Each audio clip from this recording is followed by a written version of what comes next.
அனைவருக்கும் காலை வணக்கம். இது நம்ம ஓம் ஸ்டடி சென்டர். நம்ம ஓம் ஸ்டடி சென்டர் சிவகாசியில மணிநகர்ல இருக்கு. இங்க வந்து dead paper 1, paper 2, TNPSC, TNU, SRP இதுக்கு கோச்சிங் கொடுக்குறாங்க. ஜாயின் பண்ணுங்க, ஜாயின் பண்ணி வின் பண்ணுங்க. ஸோ இன்னைக்கு நம்ம பார்க்க போறது தமிழ்ல பருவம் 3ல இயல் 1. ஸோ அதுல ஃபர்ஸ்ட் தலைப்பு என்ன அப்படின்னா விருந்தோம்பல்.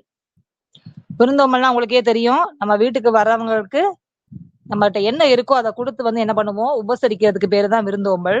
சோ இது வந்து என்னன்னா தமிழர்களுடைய மிகச்சிறந்த ஒரு பண்பாட்டு கூறு தான் என்னது இந்த விருந்தோம்பல்ங்கிறத சொல்றாங்க.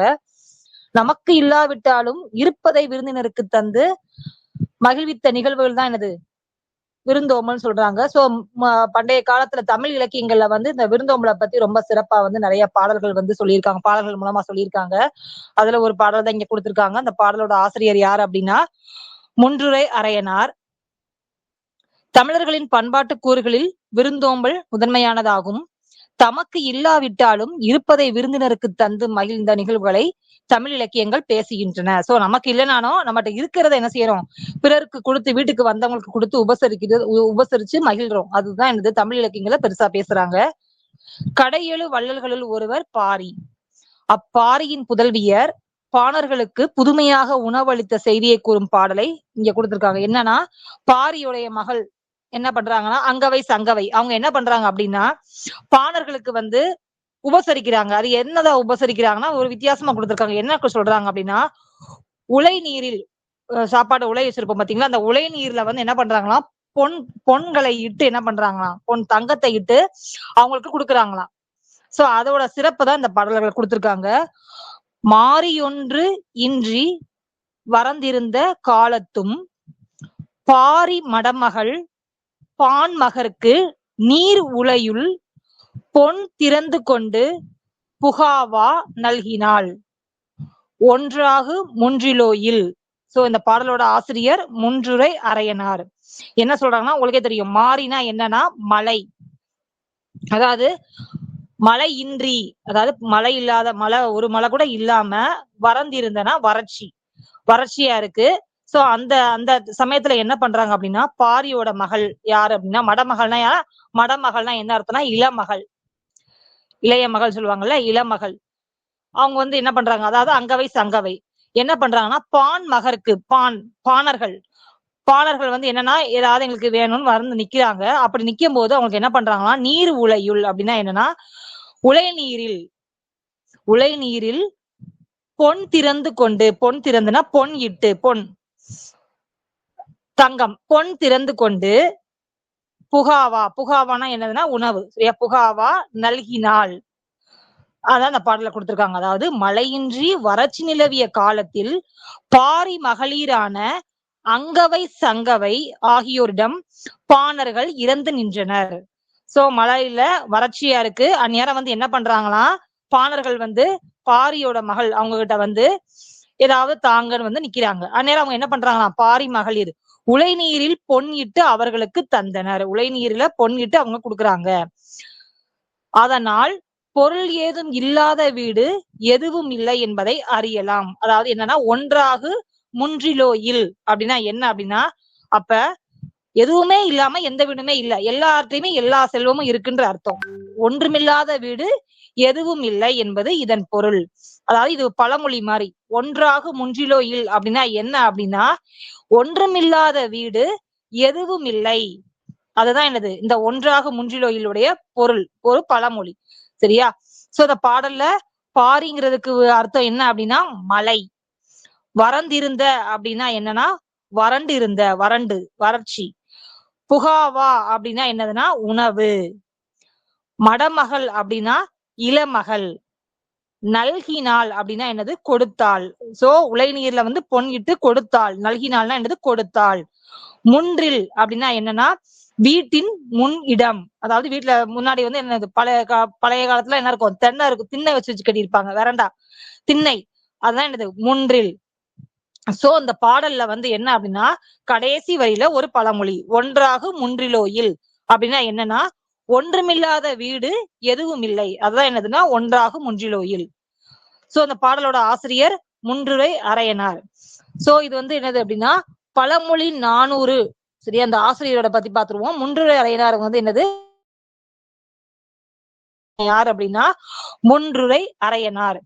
இவர் வந்து கிபி 4ஆம் நூற்றாண்டை சேர்ந்தவர். முக்கியமானது இது வந்து முன்றுரை அறையனார் வந்து 4ஆம் நூற்றாண்டை சேர்ந்தவர். பழமொழி 400 நூலின் கடவுள் வாழ்த்து பாடல் மூலம் இவர் சமண சமயத்தை சேர்ந்தவர் என அறிய முடிகிறது. சோ இதுல தெரிஞ்சுக்க வேண்டிய விஷயம் 2 விஷயங்கள். முன்றுரை அறையனார் வந்து கிபி 4ஆம் நூற்றாண்டை சேர்ந்தவர். இவர் அதே மாதிரி என்னது, சமண சமயத்தை சேர்ந்தவர். இந்த பழமொழி 400 நூல் வந்து எதுல ஒண்ணு, 14 கீழ்கணக்கு நூல்களுள் ஒன்று. சோ பழமொழி 400 என்பது 14 கீழ்கணக்கு நூல்களுள் ஒன்று. உங்களுக்கே தெரியும் 400ன்னு வருது. சோ இதுல வந்து என்னது, பழமொழி 400ல 400 பாடல்களை கொண்டது. அதே மாதிரி ஒவ்வொரு பாடலுடைய இறுதியிலும் என்ன வரும்னா ஒரு பழமொழி வரும். பழமொழி வர்றதுனால இதுக்கு பேர் என்ன வந்துச்சு, பழமொழி 400 அப்படின்ற பேர் வந்துச்சு. சரியா, சோ இது அதே மாதிரிதான் பாடலோட கடைசியில ஒரு பழமொழி வருது. அதனாலதான் இதுக்கு என்ன பேர் வந்துச்சு, பழமொழி 400. சோ பழமொழி 400 வந்து என்னது, ஒரு 14 கீழ்கணக்கு நூல்களில் ஒன்று. இதுல வந்து என்ன 400 பாடல்கள் உள்ளது.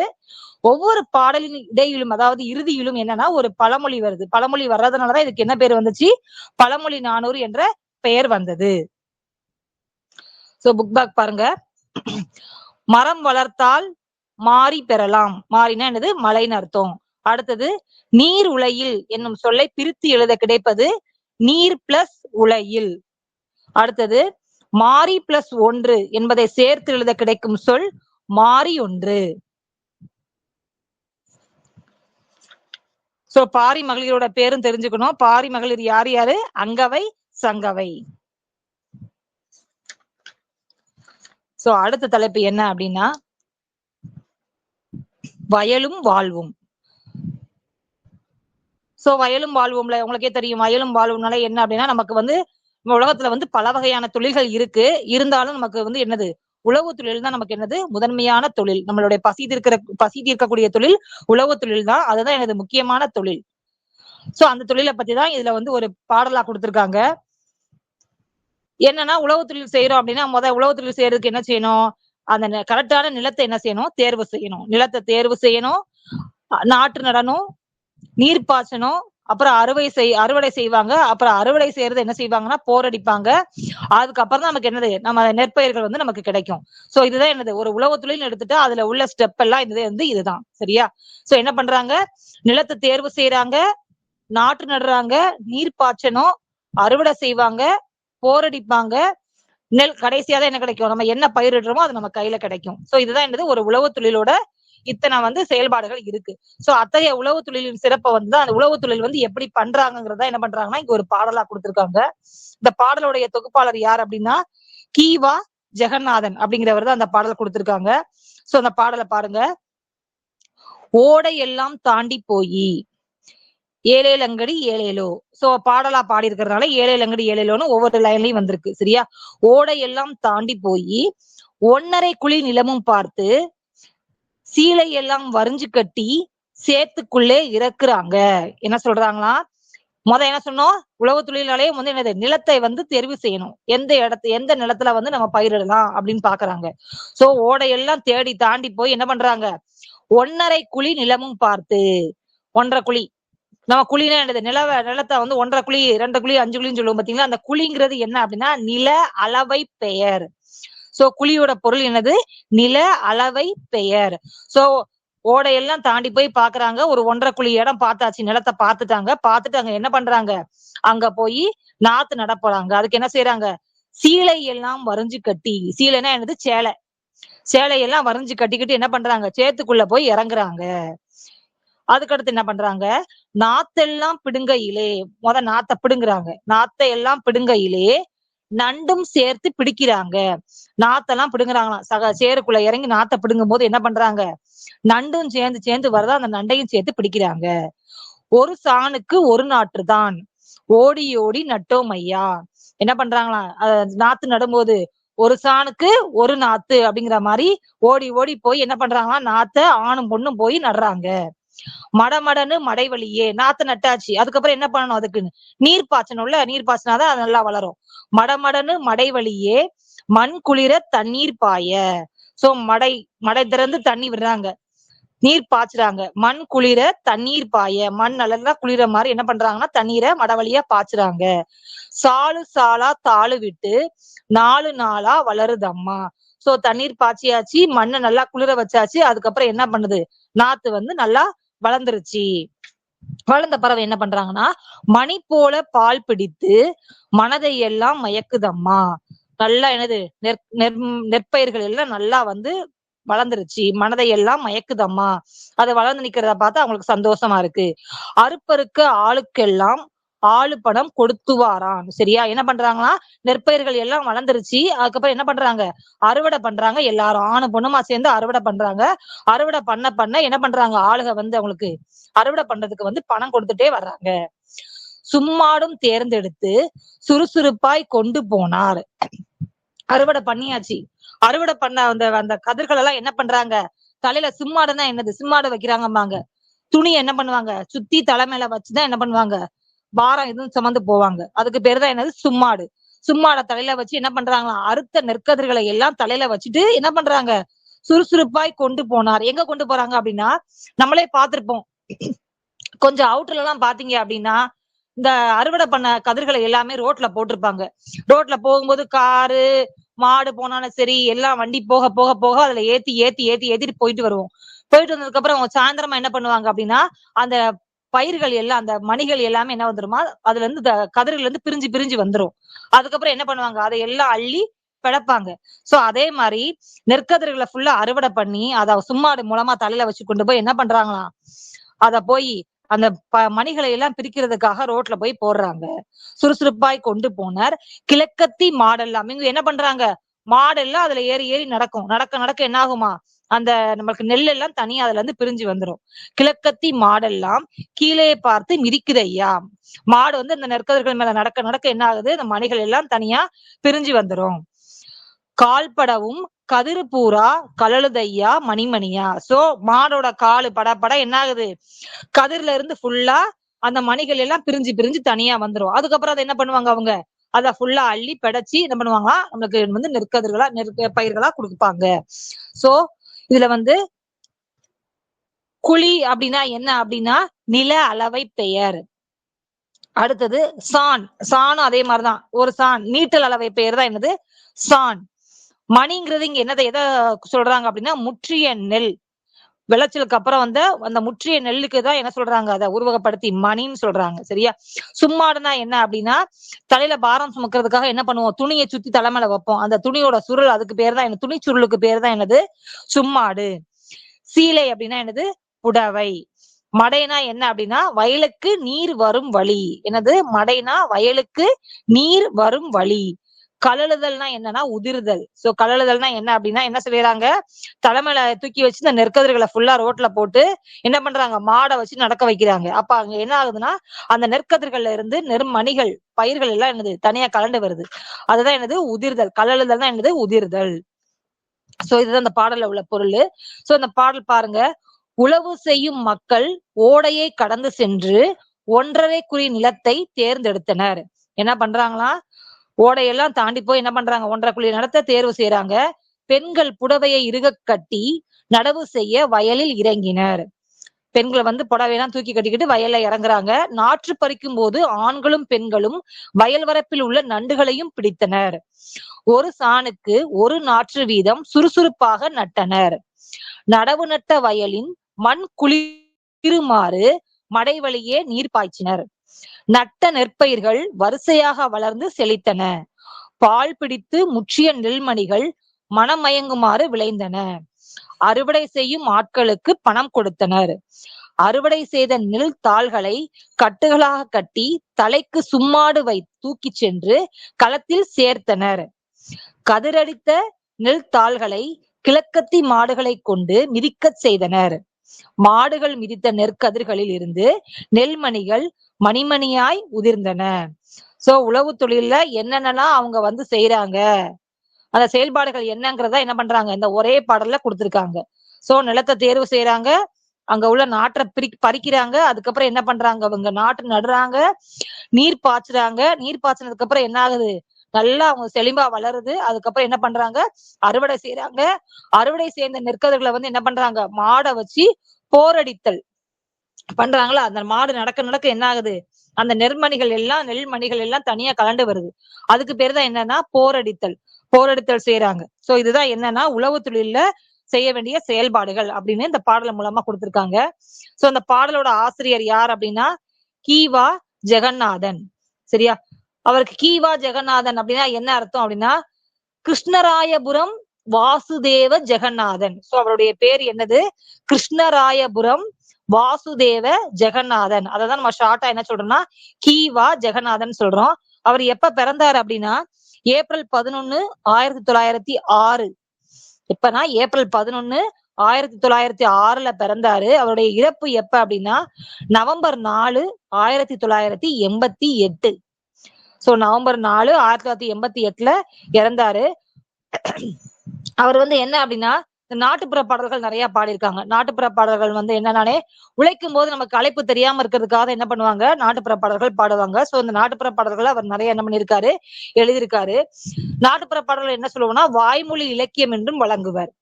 நாட்டுப்புற பாடல்களுக்கு என்ன சொல்லலாம், வாய்மொழி இலக்கியம். வாய்மொழி இலக்கியம்னா என்ன அப்படின்னா ஒண்ணும் இல்ல, அதாவது என்னன்னா இந்த பாடலை வந்து புக்ல எழுதியிருக்க மாட்டாங்க. ஏட்டில் எழுதப்படாமல் வழி வழியாக சொல்லப்பட்ட கதைகளையும் பாடல்களையும் கொண்டு இயற்றப்படுவதே வாய்மொழி இலக்கியம். வாய்மொழி இலக்கியம்னா என்ன அப்படின்னா என்னதான், எதுவுமே ஏட்டில் எழுதப்படாதது. ஏட்டில் எழுதப்படாம என்ன பண்றாங்களாம், வழி வழியா நம்ம பாடுறதே வந்து என்ன ஆகுது, அததான் வாய்மொழி இலக்கியம்னு சொல்றோம். வாய்மொழி இலக்கியத்துல மெயினா என்ன இதெல்லாம் சொல்லலாம்னா புராண கதைகள் சொல்லலாம், தாலாட்டு பாடல்கள், ஒப்பாரி பாடல்கள், தெம்மாங்கு பாட்டு, கும்மி பாட்டு, இதெல்லாம் எதுல வரும் அப்படின்னா வாய்மொழி இலக்கியத்துல வரும். இதெல்லாம் இதுக்குன்னு தனியா என்ன பண்ணிருக்க மாட்டாங்க, நூல் போட்டு எழுதி புக்லாம் எழுதியிருக்க மாட்டாங்க. இதெல்லாம் என்னதுதான் ஒருத்தர் பாடுறத கேட்டு கேட்டு அப்படியே பாடுறதுதான். சோ அதனாலதான் இதெல்லாம் என்ன சொல்றோம்னா வாய்மொழி இலக்கியம். சோ வாய்மொழி இலக்கியம்னா அதுல என்னென்னலாம் வருது, நாட்டுப்புற பாடல்கள் அதாவது புராண கதைகள், தாலாட்டு பாட்டு, ஒப்பாரி பாடல்கள், தெம்மாங்கு பாட்டு, கும்மி பாட்டு, இது எல்லாமே இதுல வரும், வாய்மொழி இலக்கியங்கள்ல வரும். அதாவது ஏற்றில் எழுதப்படாதவை எல்லாமே என்னதுதான் வாய்மொழி இலக்கியம் தான். சோ இத மாதிரி நாட்டுப்புற பாடல்கள் தான் என்ன பண்ணிருக்காரு நம்ம கீவா ஜெகநாதன் நிறைய பாடல்கள் எழுதியிருக்காங்க, பாடியிருக்காங்க. சோ நமக்கு கொடுக்கப்பட்ட பாடல் வந்து எந்த நூல்ல இருந்து எடுக்கப்பட்டது அப்படின்னா மலை அருவி. மலை அருவி என்னும் நூல்ல இருந்து எடுக்கப்பட்டதுதான் என்னது இந்த நமக்கு கொடுக்கப்பட்ட நாட்டுப்புற பாடல். சோ இதுல மெயினா அவர் உழவு தொழில மட்டும்தான் என்ன பண்ணிருக்காரு, உழவு தொழில பத்தியே தான் அந்த பாடல்ல கொடுத்திருக்காங்க. சோ இது எடுக்கப்பட்ட நூல் மலை அருவி. அடுத்தது இந்த ஒரு ஒன்வேர்டு பாருங்க, போரடித்தல்னா என்ன அப்படின்னா அறுவடை செய்த நெற்கதிர்களை களத்தில் அடித்து நெல்லை பிரிப்பர். சரியா? அறுவடை செஞ்சு அத வந்து என்னது எடுத்துடுறாங்க. அத என்ன பண்றாங்கன்னா களத்தில் போய் அடிக்கிறாங்க. அதுக்கு பேர் தான் என்னது நெல்லை பிரிப்பர். நெல் தாளில் எஞ்சியிருக்கும் நெல் மணிகளை பிரிப்பதற்காக மாடுகளை கொண்டு மிதிக்க செய்வர். முந்தி வந்து என்ன பண்ணுவாங்களா, அப்படி மாடை வச்சு மிதிக்க வச்சுதான் என்ன பண்றாங்க நெற்கதிர்கள் மணிகள் எல்லாம் எடுக்கிறாங்க. அதுக்கு பேர் தான் என்னது, இதற்கு போரடித்தல் என்று பெயர். மாடு கட்டி போரடித்தால் மாளாது செந்நெல் நன்று ஆணை கட்டி போரடிக்கும் அழகான தென்மதுரை. ஒரு நாட்டுப்புற பாடல இருந்து இந்த 2 லைன் கொடுத்திருக்காங்க, போரடித்தல்னா என்னன்னு.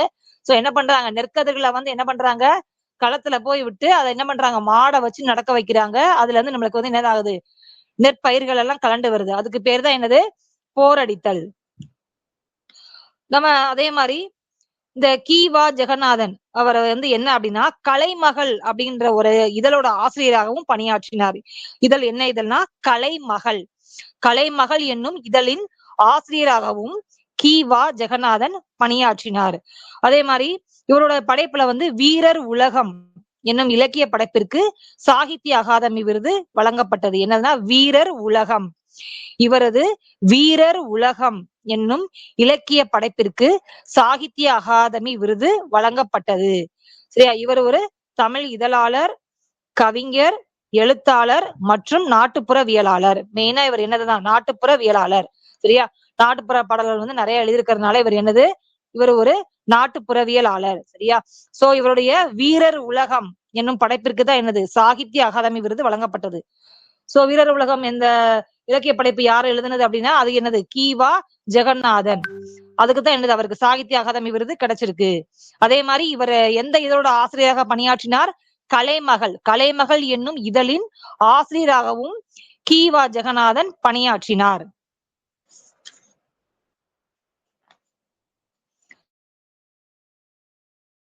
உழவர் சேற்று வயலில் நாற்று நடுவர். நாற்று, உழவர் சேற்று வயலில் நாற்று நடுவர். வயலில் விளைந்து முற்றிய நெற்பயிர்களை அறுவடை செய்வர். வயலில் விளைந்து முற்றிய நெற்பயிர்களை அறுவடை செய்வர். தேர்ந்தெடுத்து என்னும் சொல்லை பிரித்து எழுத கிடைப்பது தேர்ந்து பிளஸ் எடுத்து. தேர்ந்தெடுத்து என்னும் சொல்லை பிரித்து எழுத கிடைப்பது தேர்ந்து கூட்டல் எடுத்து. ஓடை கூட்டல் எல்லாம் என்பதை சேர்த்து எழுத கிடைக்கும் சொல் ஓடை எல்லாம். ஓடை கூட்டல் எல்லாம் என்பதை சேர்த்து எழுத கிடைக்கும் சொல் ஓடை எல்லாம். அடுத்தது பொறுத்துக. நாற்று. நாற்றுனாலே தெரியும். நாற்றுனா என்ன செய்யணும்? நடுதல். நீர்னா பாய்ச்சுதல். கதிர், அறுத்தல். கதிர் என்ன செய்யறாங்க? அறுக்குறாங்க.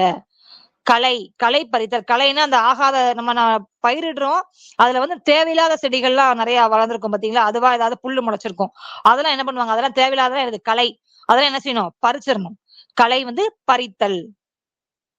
சோ நாற்று நடுதல், நீர் பாய்ச்சுதல், கதிர் அறுத்தல், களை பறித்தல். சோ இத வந்து உழவு தொழிலை பத்தி கி.வா. ஜெகநாதன்ங்கிறவர் கொடுத்த பாடலை நம்ம பார்த்தோம். அதுக்கடுத்தது அடுத்த தலைப்பு திக்கெல்லாம் புகழுறும் திருநெல்வேலி. இது என்ன அப்படின்னா திருநெல்வேலியை பத்தி. திருநெல்வேலியை சுத்தி எந்தெந்த ஊர் இருக்கு, என்னென்ன மலைகள் இருக்கு, அதை பத்திய ஒரு சிறப்புகளை தான் வந்து என்ன பண்ணிருக்காங்கன்னா இந்த பாடத்துல கொடுத்திருக்காங்க. சோ நம்ம வந்து என்ன பண்ணோம்னா, தொடக்கத்துல மனிதன் வந்து என்ன செஞ்சான்? காடுகள்ல தான் வந்து ஆதி மனிதன் எல்லாம் வாழ்ந்து வந்தாங்க. அதுக்கப்புறம் தான் என்னாச்சு அப்படின்னா சின்ன சின்ன ஊர் வந்துச்சு. அந்த ஊர் நகரமாச்சு. சரியா? நகரானாலே எங்க ஆற்றங்கரை இருந்துச்சு.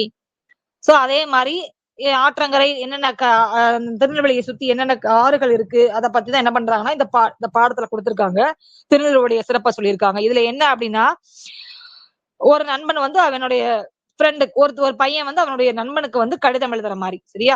2 பேரும் ஒரே ஸ்கூல்ல படிச்சிருக்காங்க, ஃப்ரெண்ட்ஸா இருந்திருக்காங்க. இப்ப வந்து அந்த பையன் அதுல வந்து ஒருத்தர் வந்து என்ன அப்படின்னா என்ன பண்ணிருக்கான், அவங்க அப்பாவோட பணியோட மாறுறதுக்காக சொந்த ஊருக்கே திருப்பி போயிட்டான். சொந்த ஊர் என்ன அப்படின்னா திருநெல்வேலி. அவனுடைய சொந்த ஊருக்கே போயிட்டான். சோ அதனால அவன் நண்பனுக்கு என்ன பண்றான் அப்படின்னா, என் ஊரோட சிறப்பு இப்படி இப்படி இருக்கு, இந்த இப்படிப்பட்ட ஊருக்கு நீ கண்டிப்பா வரணுங்கிற மாதிரி என்ன பண்றான்னா ஒரு மடல் எழுதுறான். அதை பத்தி தான் இங்க கொடுத்திருக்காங்க. சரியா? திருநெல்வேலியோட சிறப்பை தான் கொடுத்திருக்காங்க. என்ன அப்படின்னா பாருங்க, திருநெல்வேலி தமிழகத்தின் பழமையான நகரங்களில் ஒன்று. திருநெல்வேலி வந்து என்ன? திருநெல்வேலினால என்ன அப்படின்னா, அதாவது என்ன சுத்தி வந்து என்னது? நெல் வயலா இருக்குமா, அதனாலதான் அதுக்கு பேரே என்னதான் திருநெல்வேலி. நெல் வயல்களா இருந்ததுனாலதான், வேலி போல இருக்கிறதுனாலதான் திருநெல்வேலினே அதுக்கு பேர் வந்துச்சுன்னு சொல்லி சொல்றாங்க. சோ பழந்தமிழகத்தை சேர சோழ பாண்டியர் என்னும் மூவேந்தர் ஆண்டு வந்தனர். சோ பழந்தமிழகத்தை என்ன பண்ணாங்க? 3 மன்னர்கள், சேர சோழ பாண்டியர் என்ற மூவேந்தர்கள் ஆண்டு வந்தாங்க. அதுல வந்து பாண்டியர்களுடைய தலைநகரமாக வந்து விளங்குவது என்ன அப்படின்னா மதுரை தான். பாண்டியர்களின் தலைநகரமாக விளங்கியது மதுரை. தெரிஞ்சுக்கோங்க. 9 பாண்டியர்களின் தலைநகரமாக மதுரை விளங்கியது. 2வது தலைநகரமாக என்ன இருந்ததுன்னா திருநெல்வேலி தான் இருந்துச்சு. சோ பாண்டியர்களின் தலைநகரம்னா என்னது? மதுரை. 2வது தலைநகரம் தான் என்னது? திருநெல்வேலி.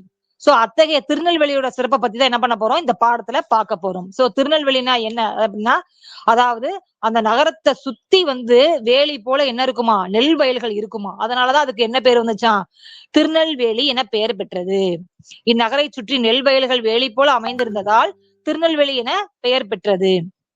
திருநெல்வேலி இப்ப என்னாச்சு? அது நெல்லைன்னு சொல்ல ஆரம்பிச்சிட்டோம். அந்த மருவி என்னாச்சு? நெல்லைன்னு வழங்கப்படுகிறது. திக்கெல்லாம் புகழுறும் திருநெல்வேலி. இது தெரிஞ்சுக்கோங்க. இது வந்து 9. திக்கெல்லாம் புகழுறும் திருநெல்வேலி என்று திருஞான சம்பந்தர் சொல்றாரு, போற்றி உள்ளார். சரியா? திருநெல்வேலிய திருஞான சம்பந்தர் என்ன சொல்றாராம் பாருங்க. தீன்னு வருது.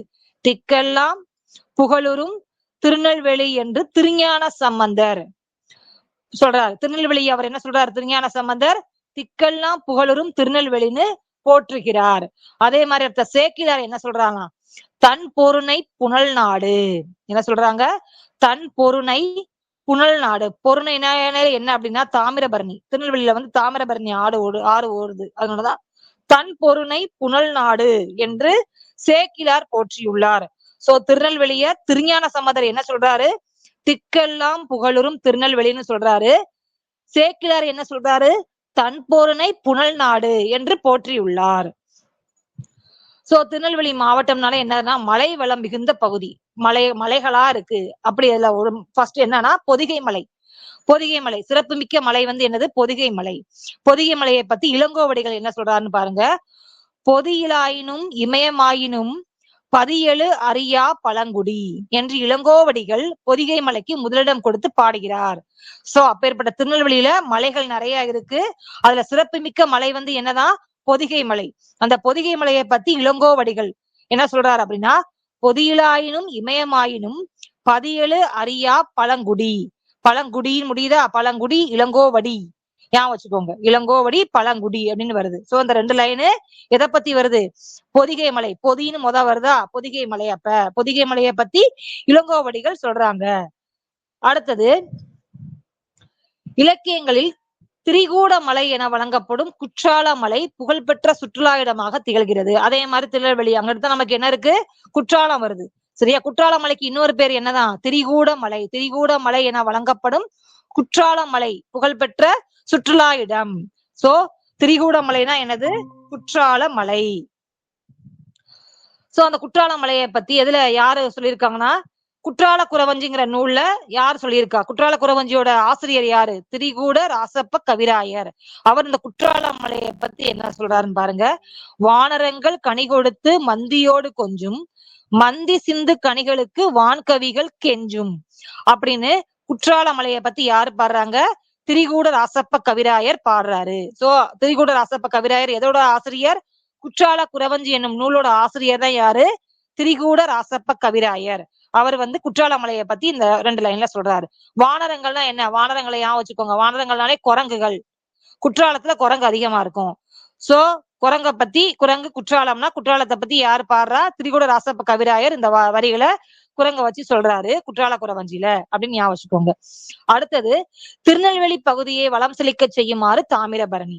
அடுத்தது, சோ என்ன பண்ணிட்டாங்க? திருநெல்வேலி மாவட்டத்துல உள்ள பொதிகை மலையை பத்தி இளங்கோவடிகள் சொன்னாரு. குற்றால மலையை பத்தி திரிகூட ராசப்ப கவிராயர் சொல்லிட்டாரு. 2 சொல்லியாச்சு. அடுத்த 3வது தாமிரபரணி யாரை பத்தி சொல்றாங்க. தாமிரபரணிக்கு இன்னொரு பேரு என்ன? தாமிரபரணினா என்னது? தன் பொருணை நதி. தாமிரபரணிக்கு முந்தி எப்படி அழைச்சாங்க அப்படின்னா தன் பொருணை நதின்னு சொன்னாங்க. சோ அந்த தாமிரபரணியுடைய கிளை ஆறுகள் என்னென்ன அப்படின்னா பச்சையாறு, மணிமுத்தாறு, சிற்றாறு, காரையாறு, சேர்வலாறு, கடனா நதி என பல கிளை ஆறுகளாக பிரிந்தது. சரியா? சோ தாமிரபரணிக்கு இன்னொரு பேர் என்ன? பழைய பேர் என்ன அப்படின்னா, முந்தி கூட்ட பேர் என்ன அப்படின்னா தன் பொருணை நதி. சோ தாமிரபரணியுடைய கிளை ஆறுகள் வந்து 5 இருக்கு. என்னன்னா பச்சையாறு, மணிமுத்தாறு, சிற்றாறு, காரையாறு, சேர்வலாறு, கடனா நதி அப்படின்னு 6 கிளை ஆறுகள் வந்து இருக்கு. இந்த கிளை ஆறுகளை ஞாபகத்துல வச்சுக்கோங்க. அடுத்தது, அதாவது ஏதாவது ஒரு ஆறை கொடுத்து கேட்கலாம். அப்படி இல்லைன்னா இல்லாததை கொடுத்து இது என்னது கிளை ஆறான்னு கேட்கலாம். வாய்ப்பு இருக்கு. சரியா?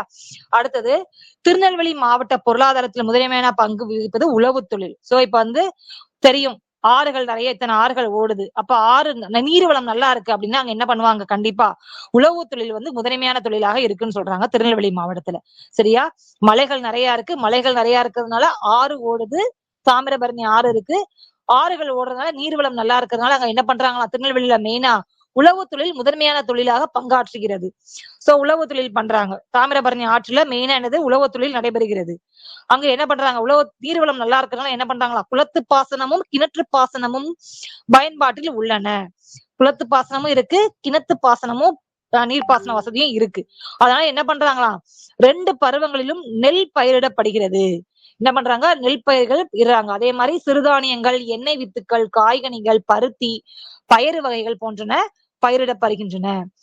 அப்புறம் ராதாபுரம், நாங்குநேரி, அம்பாசமுத்திரம், நீங்க வந்து இத வந்து தெரிஞ்சுக்க வேண்டியது இல்ல. என்ன பண்றாங்க? மெயினா உழவு தொழில் முதன்மையான தொழிலாக இங்க இருக்கு, திருநெல்வேலியில நடக்குது. அது தெரிஞ்சுக்கோங்க. அடுத்தது, நெற்பயிர்கள் பயிரிடுறாங்க. அதுக்கப்புறம் என்ன பண்றாங்கன்னா இந்த தென்காசி, அம்பாசமுத்திரம் இந்த ஏரியால என்ன பண்றாங்களா? வாழை வந்து அதிகமா பயிரிடுறாங்க. அதுக்கப்புறம் அந்த வாழை எல்லாம் எங்க மெயினா எந்தெந்த ஏரியாக்கெல்லாம் போகுது அப்படின்னா தமிழ்நாட்டுல, கர்நாடகா, கேரளா இந்த மாதிரி மாநிலங்களுக்கு எல்லாம் என்ன பண்றாங்களா? அந்த வாழைத்தார ஃபுல்லா அனுப்பி வைக்கிறாங்க. அடுத்து என்ன பண்றாங்கன்னா, அது மட்டுமின்றி நெல்லிக்காய் உற்பத்தியில், சரியா, திருநெல்வேலினாலே என்ன சொல்றோம், நெல்லைன்னு சொல்றோம். நெல்லை, நெல்லிக்காய் வச்சுக்கோங்க. நெல்லிக்காய் உற்பத்தியில் தமிழகத்தில் நெல்லை மாவட்டமே முதலிடம் வகிக்கிறது. சோ திருநெல்வேலிய மருவி நெல்லைன்னு சொல்லுவோம். அந்த நெல்லையில என்ன பண்றாங்க, நெல்லிக்காய் உற்பத்தி தான் முதலிடமா இருக்கான். தமிழகத்தில் நெல்லிக்காய் உற்பத்தியில் நெல்லை மாவட்டமே முதலிடம் வகிக்கிறது. சோ மெயினா என்ன பண்றாங்க, உழவு தொழில் நடக்குது, நெல்லிக்காய் உற்பத்தி தான் முதலிடமா இருக்கு தமிழகத்துல. அடுத்தது கடலோர மற்றும் உள்நாட்டு மீன்பிடி தொழிலும் இம்மாவட்டத்தில் சிறப்பாக நடைபெறுகிறது. என்ன பண்றாங்க, நீர்வளம் நல்லா இருக்கிறதால என்ன பண்றாங்க, மீன்பிடி தொழிலும் என்ன பண்றாங்களா இங்க சிறப்பாக நடைபெறுகிறது. அடுத்து என்னன்னா, தாமிரபரணி கடலோடு கலக்கும் இடத்தில் கொற்கை என்னும் துறைமுகம் இருந்தது. சோ பார்த்தோம், பொதிகை மலையை பத்தி பாடினாங்க, குற்றால மலையை பத்தி சொன்னாங்க. அடுத்து தாமிரபரணி ஆற்றுக்கு வந்தாங்க. தாமிரபரணினாலே நீர்வரத்து நிறைய இருக்கு. உழவு தொழிலை பத்தி சொன்னாங்க. அடுத்து என்ன பண்றாங்கன்னா, கொற்கை என்னும் துறைமுகம் வந்துருச்சு. ஏன்னா கடல்வெளி தொழிலும் நடக்குது, மீன் பிடிக்கிறாங்க. சோ கொற்கை என்னும் துறைமுகம் இருந்தது. இங்கு முத்து குளித்தல் சிறப்பாக நடைபெற்றதாக தமிழ் இலக்கியங்கள் கூறுகின்றன. சோ கடல் இருக்கிறனால என்ன பண்றாங்களா, முத்து குளிக்கிறாங்க. முத்து குளிக்க போயிட்டு என்ன பண்றாங்க, நிறைய முத்துக்களை எடுத்து வருவாங்க. கொற்கையில் விளைந்த பாண்டி நாட்டு முத்து உலக புகழ் பெற்றதாக விளங்கியது. சோ இது ஒண்ணுல பாத்துக்கோங்க, கொற்கையில் விளைந்த பாண்டி நாட்டு முத்து உலக புகழ் பெற்றதாக விளங்கியது. சோ அத பத்தி என்ன பண்றாங்க, அந்த முத்து குளிக்கிற தொழிலை பத்தி எந்த நூல்கள் இடம்பெற்றிருக்குன்னு பாருங்க. நற்றி நிலையில என்ன நூல், என்ன லைன் வருதுன்னா, முத்துப்படு பரப்பிற் கொற்கை முன்றுரை அப்படின்னு நற்றினை நூல்ல ஒரு பாடல் வரி வருது. முத்துப்படு பரப்பிற் கொற்கை முன்றுரை அப்படின்னு நற்றினை நூல்ல இந்த முத்து குளித்தல் தொழிலை பத்தி சொல்றாங்க. அடுத்தது அகநானூறுல ஒரு லைன் வருது, கொற்கையில் பெருந்துரை முத்து. கொற்கையில் பெருந்துரை முத்து, அதை என்னது அகநானூறுல இடம்பெற்றிருக்கு. இதை நீங்க எப்படி வச்சுக்கலாம் அப்படின்னா, முன்றுரை நற்றினைன்னு வருதா, நற்றினை முன்றுரை, இது எப்படியாவது வச்சுக்கணும். முன்றுரை நற்றினைன்னு வருது. அடுத்த பெருந்துரை அகநானூறு. அகம்னா உள்ளம், பெருந்துரை பெரு அப்படின்னா என்னது, பெருந்துரை பெருமை, அந்த அகம் உள்ளம் அப்படி வச்சுக்கோங்க. சோ பெருந்துரை அகநானூறு, முன்றுரைனா நற்றினை. சோ இந்த முத்து குளித்தல் தொழில என்ன பண்றாங்க, நற்றினை பாடல்ல இந்த முத்துப்படு பரப்பிற் கொற்கை முன்றுரை அந்த அடி மூலமா முத்து குளித்தல் தொழில் நடத்துதுன்னு சொல்றாங்க. அடுத்த கொற்கையில் பெருந்துரை முத்து அகநானூறு நூல்ல இருந்து என்ன பண்றாங்க, இந்த பாடல் வரி கொடுத்திருக்காங்க என்று சங்க இலக்கியங்கள் கொற்கையின் முத்துக்களை கூறுகின்றன. சோ கொற்கையில முத்துக்கள் நல்லா இருக்கு. அந்த முத்துக்களை பத்தி என்ன ஆகுது, நம்ம சங்க இலக்கியத்துல நற்றினையிலையும் அகநானூறுலையும் பாடல் வரி மூலமா இந்த முத்தோட சிறப்பு சொல்றாங்க. அடுத்து அப்படி என்னன்னா, கிரேக்க ரோமாபுரி நாடுகளை சேர்ந்தவர்களான யவனர்கள் என்ன பண்ணுவாங்கன்னா, இந்த முத்தை என்ன பண்ணுவாங்களாம், விரும்பி வாங்கி விட்டு போவாங்களாம். சரியா, கொற்கையில முத்து குளித்தல் தொழில் நடக்குது. என்ன செய்யறாங்க, கிரேக்க ரோமாபுரி நாடுகளை சேர்ந்த யவனர்கள் இந்த முத்துக்களை விரும்பி வாங்கி சென்றனர். சோ அப்ப என்ன பண்றாங்க, உழவு தொழிலுக்கு அடுத்தபடியா என்ன நடக்குது, மீன்பிடி தொழில் நடக்குது. அதுக்கப்புறம் என்ன பண்றாங்க, முத்து குளித்தல் அது சிறப்பாக நடக்குது. அப்ப முத்துக்களை எடுத்துட்டு என்ன பண்றாங்க, அதையும் வியாபாரம் செய்யறாங்க. அடுத்து என்னன்னா, பொருணை எனப்படும் தாமிரபரணி ஆற்றின் கரையில் அமைந்துள்ள நெல்லை மாநகரின் அமைப்பு சிறப்பானது. நகரின் நடுவே நெல்லையப்பர் திருக்கோவில் அமைந்துள்ளது. சோ தாமிரபரணி கரையின் ஆற்றின் நடுவுல என்ன இருக்கான், நெல்லையப்பர் திருக்கோவில் அமைந்துள்ளது. கோவிலை சுற்றி 4 பக்கங்களிலும் மாட வீதிகள் அமைந்துள்ளன. அவற்றை சுற்றி தேரோடும் வீதிகள் அழகுற அமைந்துள்ளன. சோ கோவிலை சுற்றி என்ன பண்றாங்க, மாட வீதிகள் அமைந்துள்ளன. அதே மாதிரி சுற்றி தேரோடும் வீதிகள் அழகுற அமைந்துள்ளன. என்ன செய்வாங்கன்னா, தேரு ரெடியா இருக்கா, அங்க என்ன பண்றாங்க, திங்கள் தோறும் திருவிழா நடைபெறும். சோ அதுக்கு ஒரு பாடல் திருஞான சம்பந்தர் கொடுத்திருக்காரு. திங்கள் நாள்விழா மல்கு திருநெல்வேலியுரை செல்வர் தாமே. சோ என்ன பண்றாங்களா, அங்க தெருக்கள் எல்லாம் நல்லா இருக்கும். அந்த ஆற்றங்கரையை சுத்தி என்ன இருக்கு, ஆற்றங்கரைக்கு நடுவுல என்ன இருக்கு, நெல்லையப்பர் திருக்கோவில் அமைந்திருக்கு. அங்க உள்ள வீதிகள் எல்லாம் நல்லா இருக்கும். அங்க என்ன இருக்கு, தேரோடும் வீதிகள் அழகுற அமைந்துள்ளன. அங்க என்ன பண்றாங்க, திங்கள் தோறும் திருவிழா நடக்குதான். அத என்ன பண்றாரு திருஞான சம்பந்தர் அந்த பாடல் மூலமா நம்மளுக்கு திங்கள் நாள் விழா அப்படின்ற மாதிரி என்ன பண்றாரு, ஒரு பாடல் மூலமா அந்த திருவிழா நடக்கிறத சொல்றாரு. அடுத்து என்னன்னா, நெல்லை மாநகரில் உள்ள தெருக்கள் பல அதன் பழமைக்கு சான்றாக உள்ளன. நெல்லை மாநகர், நெல்லைனா என்னது, திருநெல்வேலியில ஒவ்வொரு தெரு, அந்த தெருக்கு ஏன் அந்த பேர் வந்துச்சு, எப்படி வந்துச்சு, அத பத்தி தான் கொடுத்திருக்காங்க. அதுல ஃபர்ஸ்ட் என்ன, நெல்லை மாநகர்ல உள்ள தெரு என்ன அப்படின்னா, காவற்புரை தெரு. காவற்புரை அப்படின்னு ஒரு தெரு இருக்கு. காவற்புரைனால என்ன அப்படின்னா சிறைச்சாலைன்னு அர்த்தம். காவற்புரை தெருன்னு இருக்கு, அதுக்கு பேரு என்னது? காவற்புரைனா என்ன? சிறைச்சாலைன்னு அர்த்தம். சிறைச்சாலையில வந்து என்னது? அரசரால் தண்டிக்கப்பட்டவர்கள் இங்கு சிறை வைக்கப்பட்டதால் இப்பெயர் பெற்றது. சரியா? அரசரால அங்க உள்ள திருநெல்வேலியில் உள்ள அரசரால தண்டிக்கப்பட்டவர்கள் என்ன பண்ணிருப்பாங்க? அந்த சிறைச்சாலையில வச்சிருப்பாங்க. அதனாலதான் அதுக்கு என்ன பேர் வந்துச்சு? காவற்புரை தெருன்னு பேர் வந்துச்சு. சோ இது வந்து ஃபர்ஸ்ட் தெரு. அடுத்து என்னன்னா மேல வீதி. மேல வீதியை அடுத்து கூளைக்கடை தெரு உள்ளது. கூளைக்கடை தெருன்னு அங்க ஏன் பேர் வந்துச்சு அப்படின்னா, கூலம்னா என்ன அப்படின்னா தானியம். அங்க வந்து தானியத்தை வந்து விற்பாங்க, வாங்க விற்க அந்த இது நடக்குது. சோ கூலம்னா தானியம். கூலக்கடை தெருங்கதான் என்னாச்சு, அவங்க பேச்சு வழக்க மருவி என்னாச்சு, கூளைக்கடை தெருன்னு ஆயிருச்சு. சோ கூலம்னா தானியம், ஞாபகத்துல வச்சுக்கோங்க. 9 கூலம் என்பது தானியத்தை குறிக்கும். அந்த கூலக்கடை தெருவத்தை நம்ம என்ன சொல்றோம், பேச்சு வழக்குல மருவி என்னாச்சு, கூளைக்கடை தெரு அப்படின்ற மாதிரி ஆயிடுச்சு. இது 2வது. சோ ஃபர்ஸ்ட் காவற்புரை தெரு, 2வது கூளைக்கடை தெரு பார்த்தோம். அடுத்த 3வது என்னன்னா அக்கசாலை. அக்கசாலைனா என்ன அப்படின்னா, அணிகலன்களும் பொற்காசுகளும் உருவாக்கும் இடம் பேரு தான் என்னது? அக்கசாலை. சோ அந்த அக்கசாலைன்னு ஒரு தெரு இருக்குன்னா அந்த தெருவுல ஃபுல்லா என்ன பண்ணுவாங்க? அணிகலன்கள், நகை செய்யறது அந்த இடம், அந்த கடை ஃபுல்லா இருக்கும், அந்த ஏரியா ஃபுல்லா. அதான் என்னது? அக்கசாலை. 9 முக்கியமான 9. அக்கசாலை என்பது அணிகலன்களும் பொற்காசுகளும் உருவாக்கும் இடம். இதுதான் என்னது? 3வது ஏரியா. முற்காலத்தில் பொன் நாணயங்கள் உருவாக்கும் பணியாளர்கள் வாழ்ந்த பகுதி. சோ என்ன செய்வாங்க? இந்த நகை செய்யற ஆசாரிகள் எல்லாம் என்னது, அந்த ஏரியால வந்து நிறைய பேர் அந்த ஏரியால தான் இருந்தாங்களாம். அதனாலதான் அந்த தெருக்கு பேர் என்ன வந்துச்சு? அக்கசாலை தெருன்னு பேர் வந்துச்சு. சோ அடுத்து என்ன அப்படின்னா, நெல்லை நகரின் மேற்கே பேட்டை என்னும் ஊர் உள்ளது. பேட்டைன்னு ஒரு ஊர் இருக்கு. இது என்னது? அடுத்த ஏரியா பேட்டை. அங்க என்னன்னா மெயினா என்னது? வணிகம் நடக்கும். வணிகம் நடக்கிறதுனால அதுக்கு பேர் என்ன வந்துச்சு? பேட்டைன்னு வந்துச்சு. வணிகம், வாங்க விற்க தொழில் நடக்கிறதுனாலதான் என்னது? பேட்டைன்ற பேர் வந்துச்சு. வணிகம் நடைபெறும் பகுதியை பேட்டை என வழங்குதல் பண்டைய மரபு. சோ பேட்டைனால என்னது? வணிகம் நடைபெறும் பகுதி. இப்பகுதி முன்பு பெருவணிகம் நடைபெற்ற இடமாக இருந்திருக்க வேண்டும். பாண்டிய மன்னன் நின்ற சீர் நெடுமாறனை நெல்லை நகர மக்கள் எதிர்கொண்டு வரவேற்ற இடம். அடுத்த ஏரியா. சோ பார்த்தோம் 5வது பேட்டை பாத்தீங்க. பேட்டைக்கு அடுத்த என்ன ஏரியா வருது அப்படின்னா பாண்டியபுரம். பாண்டியபுரம்னு ஒரு தெரு இருக்கு. அது ஏன் பாண்டியபுரம்னு பேர் வந்துச்சு அப்படின்னா, பாண்டிய மன்னன் வந்து நின்ற சீர் நெடுமாறனை நெல்லை நகர மக்கள் எதிர்கொண்டு வரவேற்ற இடம். நின்ற சீர் நெடுமாறனை என்ன செஞ்சாங்களா, திருநெல்வேலியில உள்ள மக்கள் வந்து வரவேற்ற இடம் வந்து என்ன ஆச்சு? பாண்டியபுரம் என அழைக்கப்பட்டது. அதே மாதிரி அந்த நின்ற சீர் நெடுமாறனுடைய மங்கையர்க்கரசி தேவியாகிய மங்கையர்க்கரசியை மகளிர் எதிர்கொண்டு வரவேற்ற இடம் திருமங்கை நகர் என்றும் வழங்கப்படுகின்றன. சோ பாண்டிய மன்னன் நின்ற சீர் நெடுமாறனை மக்கள் வரவேற்ற இடம் என்னது? பாண்டியபுரம். பாண்டிய மன்னன் பாண்டியபுரம். அவங்களுடைய துணைவியார் யாரு? மங்கையர்க்கரசியை எதிர்கொண்டு வரவேற்ற இடம் என்னாச்சு? திருமங்கை நகர்னு ஆயிடுச்சு. சோ மங்கையர்க்கரசிங்கிறதுக்கு திருமங்கை நகர் என்றும் வழங்கப்படுகிறது. சோ அந்த அவங்களுடைய சிறப்பை வச்சு என்ன ஆகுது? அந்தந்த தெருவுக்கு பேர் வந்தது. சோ பாண்டிய மன்னன் நின்ற சீர் நெடுமாறனை வரவேற்ற இடம்ங்கிறதுனால அதுக்கு பாண்டியபுரம்னு வந்துச்சு. அவங்களுடைய துணைவியார் மங்கையர்க்கரசியை வரவேற்ற இடம் வந்து என்னாச்சு? திருமங்கை நகர் எனவும் வழங்கப்படுகின்றன. சோ அடுத்து என்ன அப்படின்னா, நாயக்க மன்னரின் தளவாயாக விளங்கிய அரிய நாயகரின் வழித்தோன்றல் வீரராகவர். சோ அடுத்த வீரராகவரை வச்சு பேர் வருது. வீரராகவர்னு ஒருத்தர் இருக்காரு. அவரது பெயரில் அமைந்த ஊர் என்னது? வீரராகவபுரம். சோ திருநெல்வேலியில அடுத்த ஒரு புகழ்பெற்ற இடம் வீரராகவருடைய பேரில் அமைந்ததால் அதுக்கு பேர் என்ன வந்துச்சு? வீரராகவபுரம். அவருடைய துணைவியார் பேர் வந்து என்னதுன்னா மீனாட்சி அம்மையார். மீனாட்சி அம்மையார் பேர்ல அமைஞ்சதுனால அந்த ஊருக்கு பேர் என்ன வந்துச்சு? மீனாட்சிபுரம்னு வந்துச்சு.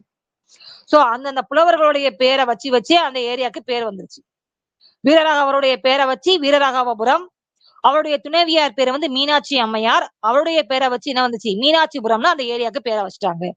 அடுத்து என்ன அப்படின்னா, சேரன்மா தேவி, கங்கை கொண்டான், திருமலையப்பபுரம், வீரபாண்டியப்பட்டினம், குலசேகரப்பட்டினம் போன்ற ஊர்கள் பண்டைய வரலாற்றை நினைவூட்டுவனவாக. இதெல்லாம் வந்து என்னன்னா திருநெல்வேலியில உள்ள ஏரியா ஊர்கள், சின்ன சின்ன ஊர்கள். சோ இதெல்லாம் வந்து அங்க வந்து பண்டைய வரலாறை நினைவூற்றுவனவாக உள்ளன. அதே மாதிரி பாளையங்கோட்டை, பாளையங்கோட்டை மெயினா தெரிஞ்சுக்கணும் நீங்க. திருநெல்வேலியில பாளையங்கோட்டை, உக்கிரன்கோட்டை, செங்கோட்டை, இப்படி கோட்டைன்னு முடியுது பாத்தீங்களா? இந்த மாவட்டத்துல எல்லாம் என்ன அப்படின்னா கோட்டைகள் வந்து நிறைய இருக்கு அப்படிங்கிறதுக்கு ஒரு சான்று. கோட்டை கோட்டைன்னு முடியுது. அப்பனா என்ன அர்த்தமா? இம்மாவட்டத்தில் கோட்டைகள் பல இருந்தமைக்கு சான்றாக விளங்குகின்றன. அடுத்து என்னதுன்னா அகத்தியர். அகத்தியர் பொதிகை மலையில் வாழ்ந்தார். இது தெரிஞ்சுக்கோங்க. அகத்தியர் பொதிகை மலையில் வாழ்ந்தார். சங்க புலவரான மாரோகத்து நப்பசலையார், நம்மாழ்வார், பெரியாழ்வார், குமரகுருபரர், திரிகூட ராசப்ப கவிராயர், கவிராச பண்டிதர், இவங்கெல்லாம் யாரு? திருநெல்வேலியில பிறந்து தமிழுக்கு வந்து பெருமை சேர்த்தவர்கள். சோ இவங்கெல்லாம் வந்து என்னது? திருநெல்வேலியில பிறந்தாங்க. அது எப்பேற்பட்ட திருநெல்வேலிக்கு நீ வா அப்படின்னு இவன் நண்பனை திருநெல்வேலிக்கு கூப்பிடுறாரு. சரியா? மாரோகத்து நப்பசலையார், நம்மாழ்வார், பெரியாழ்வார், குமரகுருபரர், திரிகூட ராசப்ப கவிராயர், கவிராச பண்டிதர், இந்த புலவர்கள்லாம் என்னது? திருநெல்வேலியிலே பிறந்து தமிழுக்கு பெருமை சேர்த்தனர் அப்படிங்கிறான். அதே மாதிரி அயல்நாட்டு அறிஞர்களான ஜி.யு. போப், ஹால்டுவெல், வீரமாமுனிவர், அவங்களும் என்ன பண்றாங்க? தமிழுக்கு பெருமை சேர்த்திருக்காங்க. அவங்க எல்லாம் எனக்கு திருநெல்வேலியில உள்ளவங்க அப்படின்னு அத்தகைய திருநெல்வேலிக்கு கண்டிப்பா நீ வரணும் அப்படின்ற மாதிரி சொல்றாங்க. சோ இங்க வந்து பாளையங்கோட்டை குறிப்பிடத்தக்கது. சரியா? அதாவது தாமிரபரணி ஆற்றுக்கு மேற்கு கரையில், மேற்கு பகுதியில வந்து என்னன்னா திருநெல்வேலி. தாமிரபரணி ஆற்றுக்கு மேற்கு கரையில் திருநெல்வேலியும் கிழக்கு கரையில் பாளையங்கோட்டையும் அமைந்துள்ளது. சோ தாமிரபரணி ஆற்றுக்கு மேற்கு கரையில் திருநெல்வேலியும் கிழக்கு கரையில் பாளையங்கோட்டையும் அமைந்துள்ளன. இந்த திருநெல்வேலியும் பாளையங்கோட்டையும் என்ன அப்படின்னா இரட்டை நகரங்கள் என அழைக்கப்படுகின்றன. திருநெல்வேலியும் பாளையங்கோட்டையும் இரட்டை நகரங்கள் என அழைக்கப்படுகின்றன. ஒன்வெல்ல கேட்கலாம். திருநெல்வேலியும் பாளையங்கோட்டையும் என்னது? இரட்டை நகரங்கள்.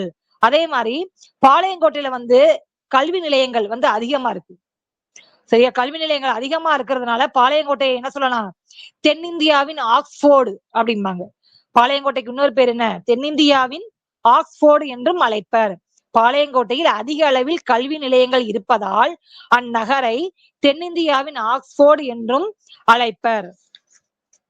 சோ இதுதான் என்னது அப்படின்னா அந்த திருநெல்வேலி மாவட்டத்தோட சிறப்பு. சோ திருநெல்வேலியில பாண்டியன் மன்னரின் தலைநகரமாக மதுரை தான் விளங்கியது. அதுக்கப்புறம் 2வது தலைநகரமாக விளங்கியதுதான் என்னது? திருநெல்வேலி. அந்த திருநெல்வேலி வந்து என்ன அப்படின்னா திருநெல்வேலிக்கு முற்காலத்தில் திருநெல்வேலிக்கு வேணுவனம் என்னும் பெயரும் இருந்துள்ளது. என்னது? வேணுவனம் என்னும் பெயரும் இருந்துள்ளது. அதற்கு வேணுவனம்னா என்ன அப்படின்னா மூங்கில் காடு அப்படின்னு அர்த்தம். மூங்கில் காடு என்பது அதன் பொருளாகும். சோ திருநெல்வேலிக்கு வேணுவனம் என்னும் பெயரும் உள்ளது. மூங்கில் காடு என்பது அதன் பொருளாகும். அதாவது நெற்பயிர்கள், அதாவது திருநெல்வேலியை சுத்தி என்ன இருக்கு? வேலி போல நெல் வயல்கள் இருந்ததுனாலதான் திருநெல்வேலியின் பேர் வந்துச்சுன்னு சொல்றாங்க. சோ அது அப்பேற்பட்ட திருநெல்வேலியில பொதிகை மலையை பத்தி பாடல் இருக்கு. இளங்கோவடிகள் பாடியிருக்காங்க. குற்றால மலையை பத்தி திரிகூட ராசப்ப கவிராயர் குற்றால குறவஞ்சில பாடியிருக்காங்க. அதுக்கப்புறம் திருநெல்வேலியில உழவு தொழில் சிறப்பா நடைபெறுது. மீன்பிடி தொழில் நடக்குது. முத்து குளித்தல் தொழில் நடக்குது. சரியா? அதுக்கப்புறம் என்ன அப்படின்னா அந்த தாமிரபரணி ஆற்றை பத்தி சொல்லியிருக்காங்க. தாமிரபரணி ஆற்றுக்கு இன்னொரு பேர் என்னன்னா பொருணை, தன் பொருணை நதி என்றும் அழைக்கப்படுகிறது தாமிரபரணி. சோ அந்த தாமிரபரணி ஆறு இருக்கு. அதுக்கப்புறம் திருநெல்வேலியில உள்ள ஒவ்வொரு ஏரியாவை பத்தி என்ன பண்றாங்க? சொல்றாங்க. சோ அப்படி இப்ப திருநெல்வேலியில ஃபர்ஸ்ட் வந்து என்னது? காவற்புரை தெரு இருக்கு, கூளைக்கடை தெரு இருக்கு, அக்கசாலை. அக்கசாலை முக்கியமானது. அக்கசாலைனா என்னன்னா அணிகலன்களும் பொற்காசுகளும் உருவாக்கும் இடத்துக்கு பேர் தான் என்னது? அக்கசாலை. அடுத்து என்னது? பேட்டைன்னு ஒரு ஏரியா இருக்கு. பேட்டைனா என்ன அப்படின்னா வணிகம் நடைபெறும் பகுதியை தான் பேட்டைன்னு சொல்றோம். அடுத்து என்னன்னா பாண்டியபுரம்.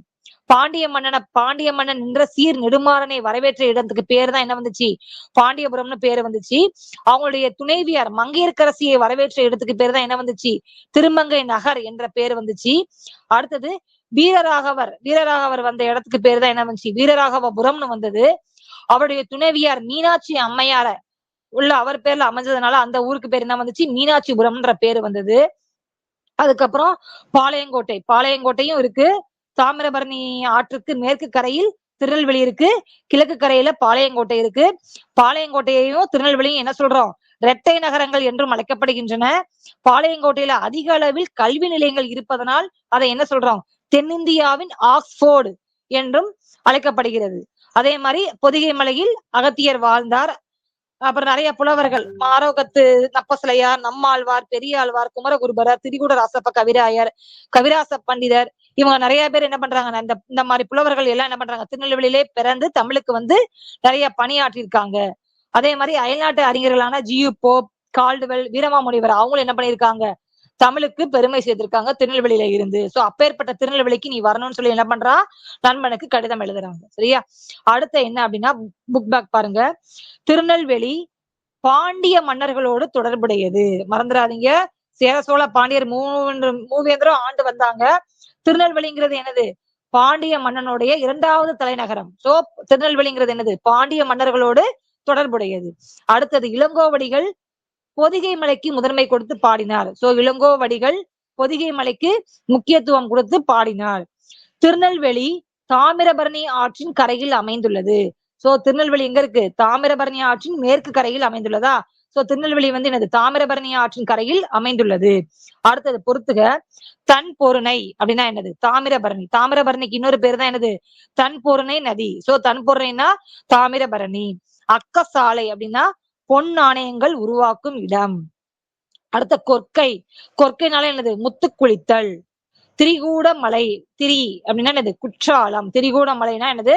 குற்றாலம். சோ அடுத்த தலைப்பு திருநெல்வேலி சீமையும் கவிகளும். இதுவும் அதே மாதிரிதான் திருநெல்வேலியை பத்தி. சரியா? திருநெல்வேலியில உள்ள புலவர்கள், திருநெல்வேலியில என்னென்ன புலவர்கள்லாம் இருந்தாங்க அத பத்திதான் இந்த பாடலையும் கொடுத்திருக்காங்க. சோ இதுல வந்து நிறைய பெயர்கள் இடம்பெறும். அத வந்து நீங்க கவனிச்சுக்கணும். நிறைய புலவர்கள் நிறைய புலவர்கள் இருக்காங்க. அந்த புலவர்களை பத்தி எல்லாம் வந்து என்னது? இந்த திருநெல்வேலி சீமையில இந்த டாபிக்ல கொடுத்திருக்காங்க. ஒரு நாட்டில் காவியம் உண்டாகி கொண்டே இருக்க வேண்டும் என்று எதிர்பார்ப்பது அவ்வளவு சரியல்ல. 1000 வருஷத்துக்கு ஒரு தடவை கவிஞன் பிறக்கிறான் என்று சொல்வார்கள். கவி அவ்வளவு அருமை. ஆனால் கவியை அனுபவிக்கிற திறமை அவ்வளவு அபூர்வமான விஷயம் அல்ல. ஆண் பெண் எல்லோருமே அனுபவிக்கிற விஷயம்தான் அது. வானத்தில் விளைந்த சுடர்கள் போல இயற்கையில் விளைந்த கவிகளைத்தான் கவிகள் என்று சொல்ல வேண்டும். மின்மினி பூச்சியையும் காக்கா பொன்னையும் பார்த்து ஏமாந்து போகக்கூடாது. திருநெல்வேலி ஜில்லா நெடுகிலும் உண்மையான கவிஞர்கள் பிறந்திருக்கிறார்கள். சோ என்ன சொல்றாங்க? திருநெல்வேலி ஜில்லா நெடுகிலும் உண்மையான கவிஞர்கள் பிறந்திருக்கிறார்கள். சோ கவிஞர்கள் அவங்களுடைய பாடல்கள் அத பத்திதான் என்ன பண்றாங்க? இந்த பாடத்துல கொடுத்திருக்காங்க நமக்கு கட்டுரையா. சரியா? சோ பாரதியார் பிறந்து வளர்ந்த இடம் தெரியும் நமக்கு எல்லாருக்குமே, எட்டயபுரம். பாரதியார் பிறந்து வளர்ந்த இடம் எட்டயபுரம். எட்டயபுர சமஸ்தானம் நெடுகிலும் ஊர் ஊராய் புலவர்களும் கவிராயர்களும் வாழ்ந்தனர். அந்த எட்டயபுரம் பக்கமும் நிறைய என்ன பண்ணிருக்காங்களாம்? புலவர்கள் கவிராயர்கள்லாம் வாழ்ந்திருக்காங்க. தேசிக விநாயகர் கன்னியாகுமரி பக்கம். தேசிக விநாயகனார் எங்க இருக்கு? கன்னியாகுமரி பக்கம். அதாவது நாஞ்சில் நாட்டில் பிறந்து வளர்ந்தவரா இருந்தாலும் அவர் தமிழை அழுத்தமாக ஆர்வத்தோடு கற்ற இடம் திருநெல்வேலி நகர்தான். சரியா?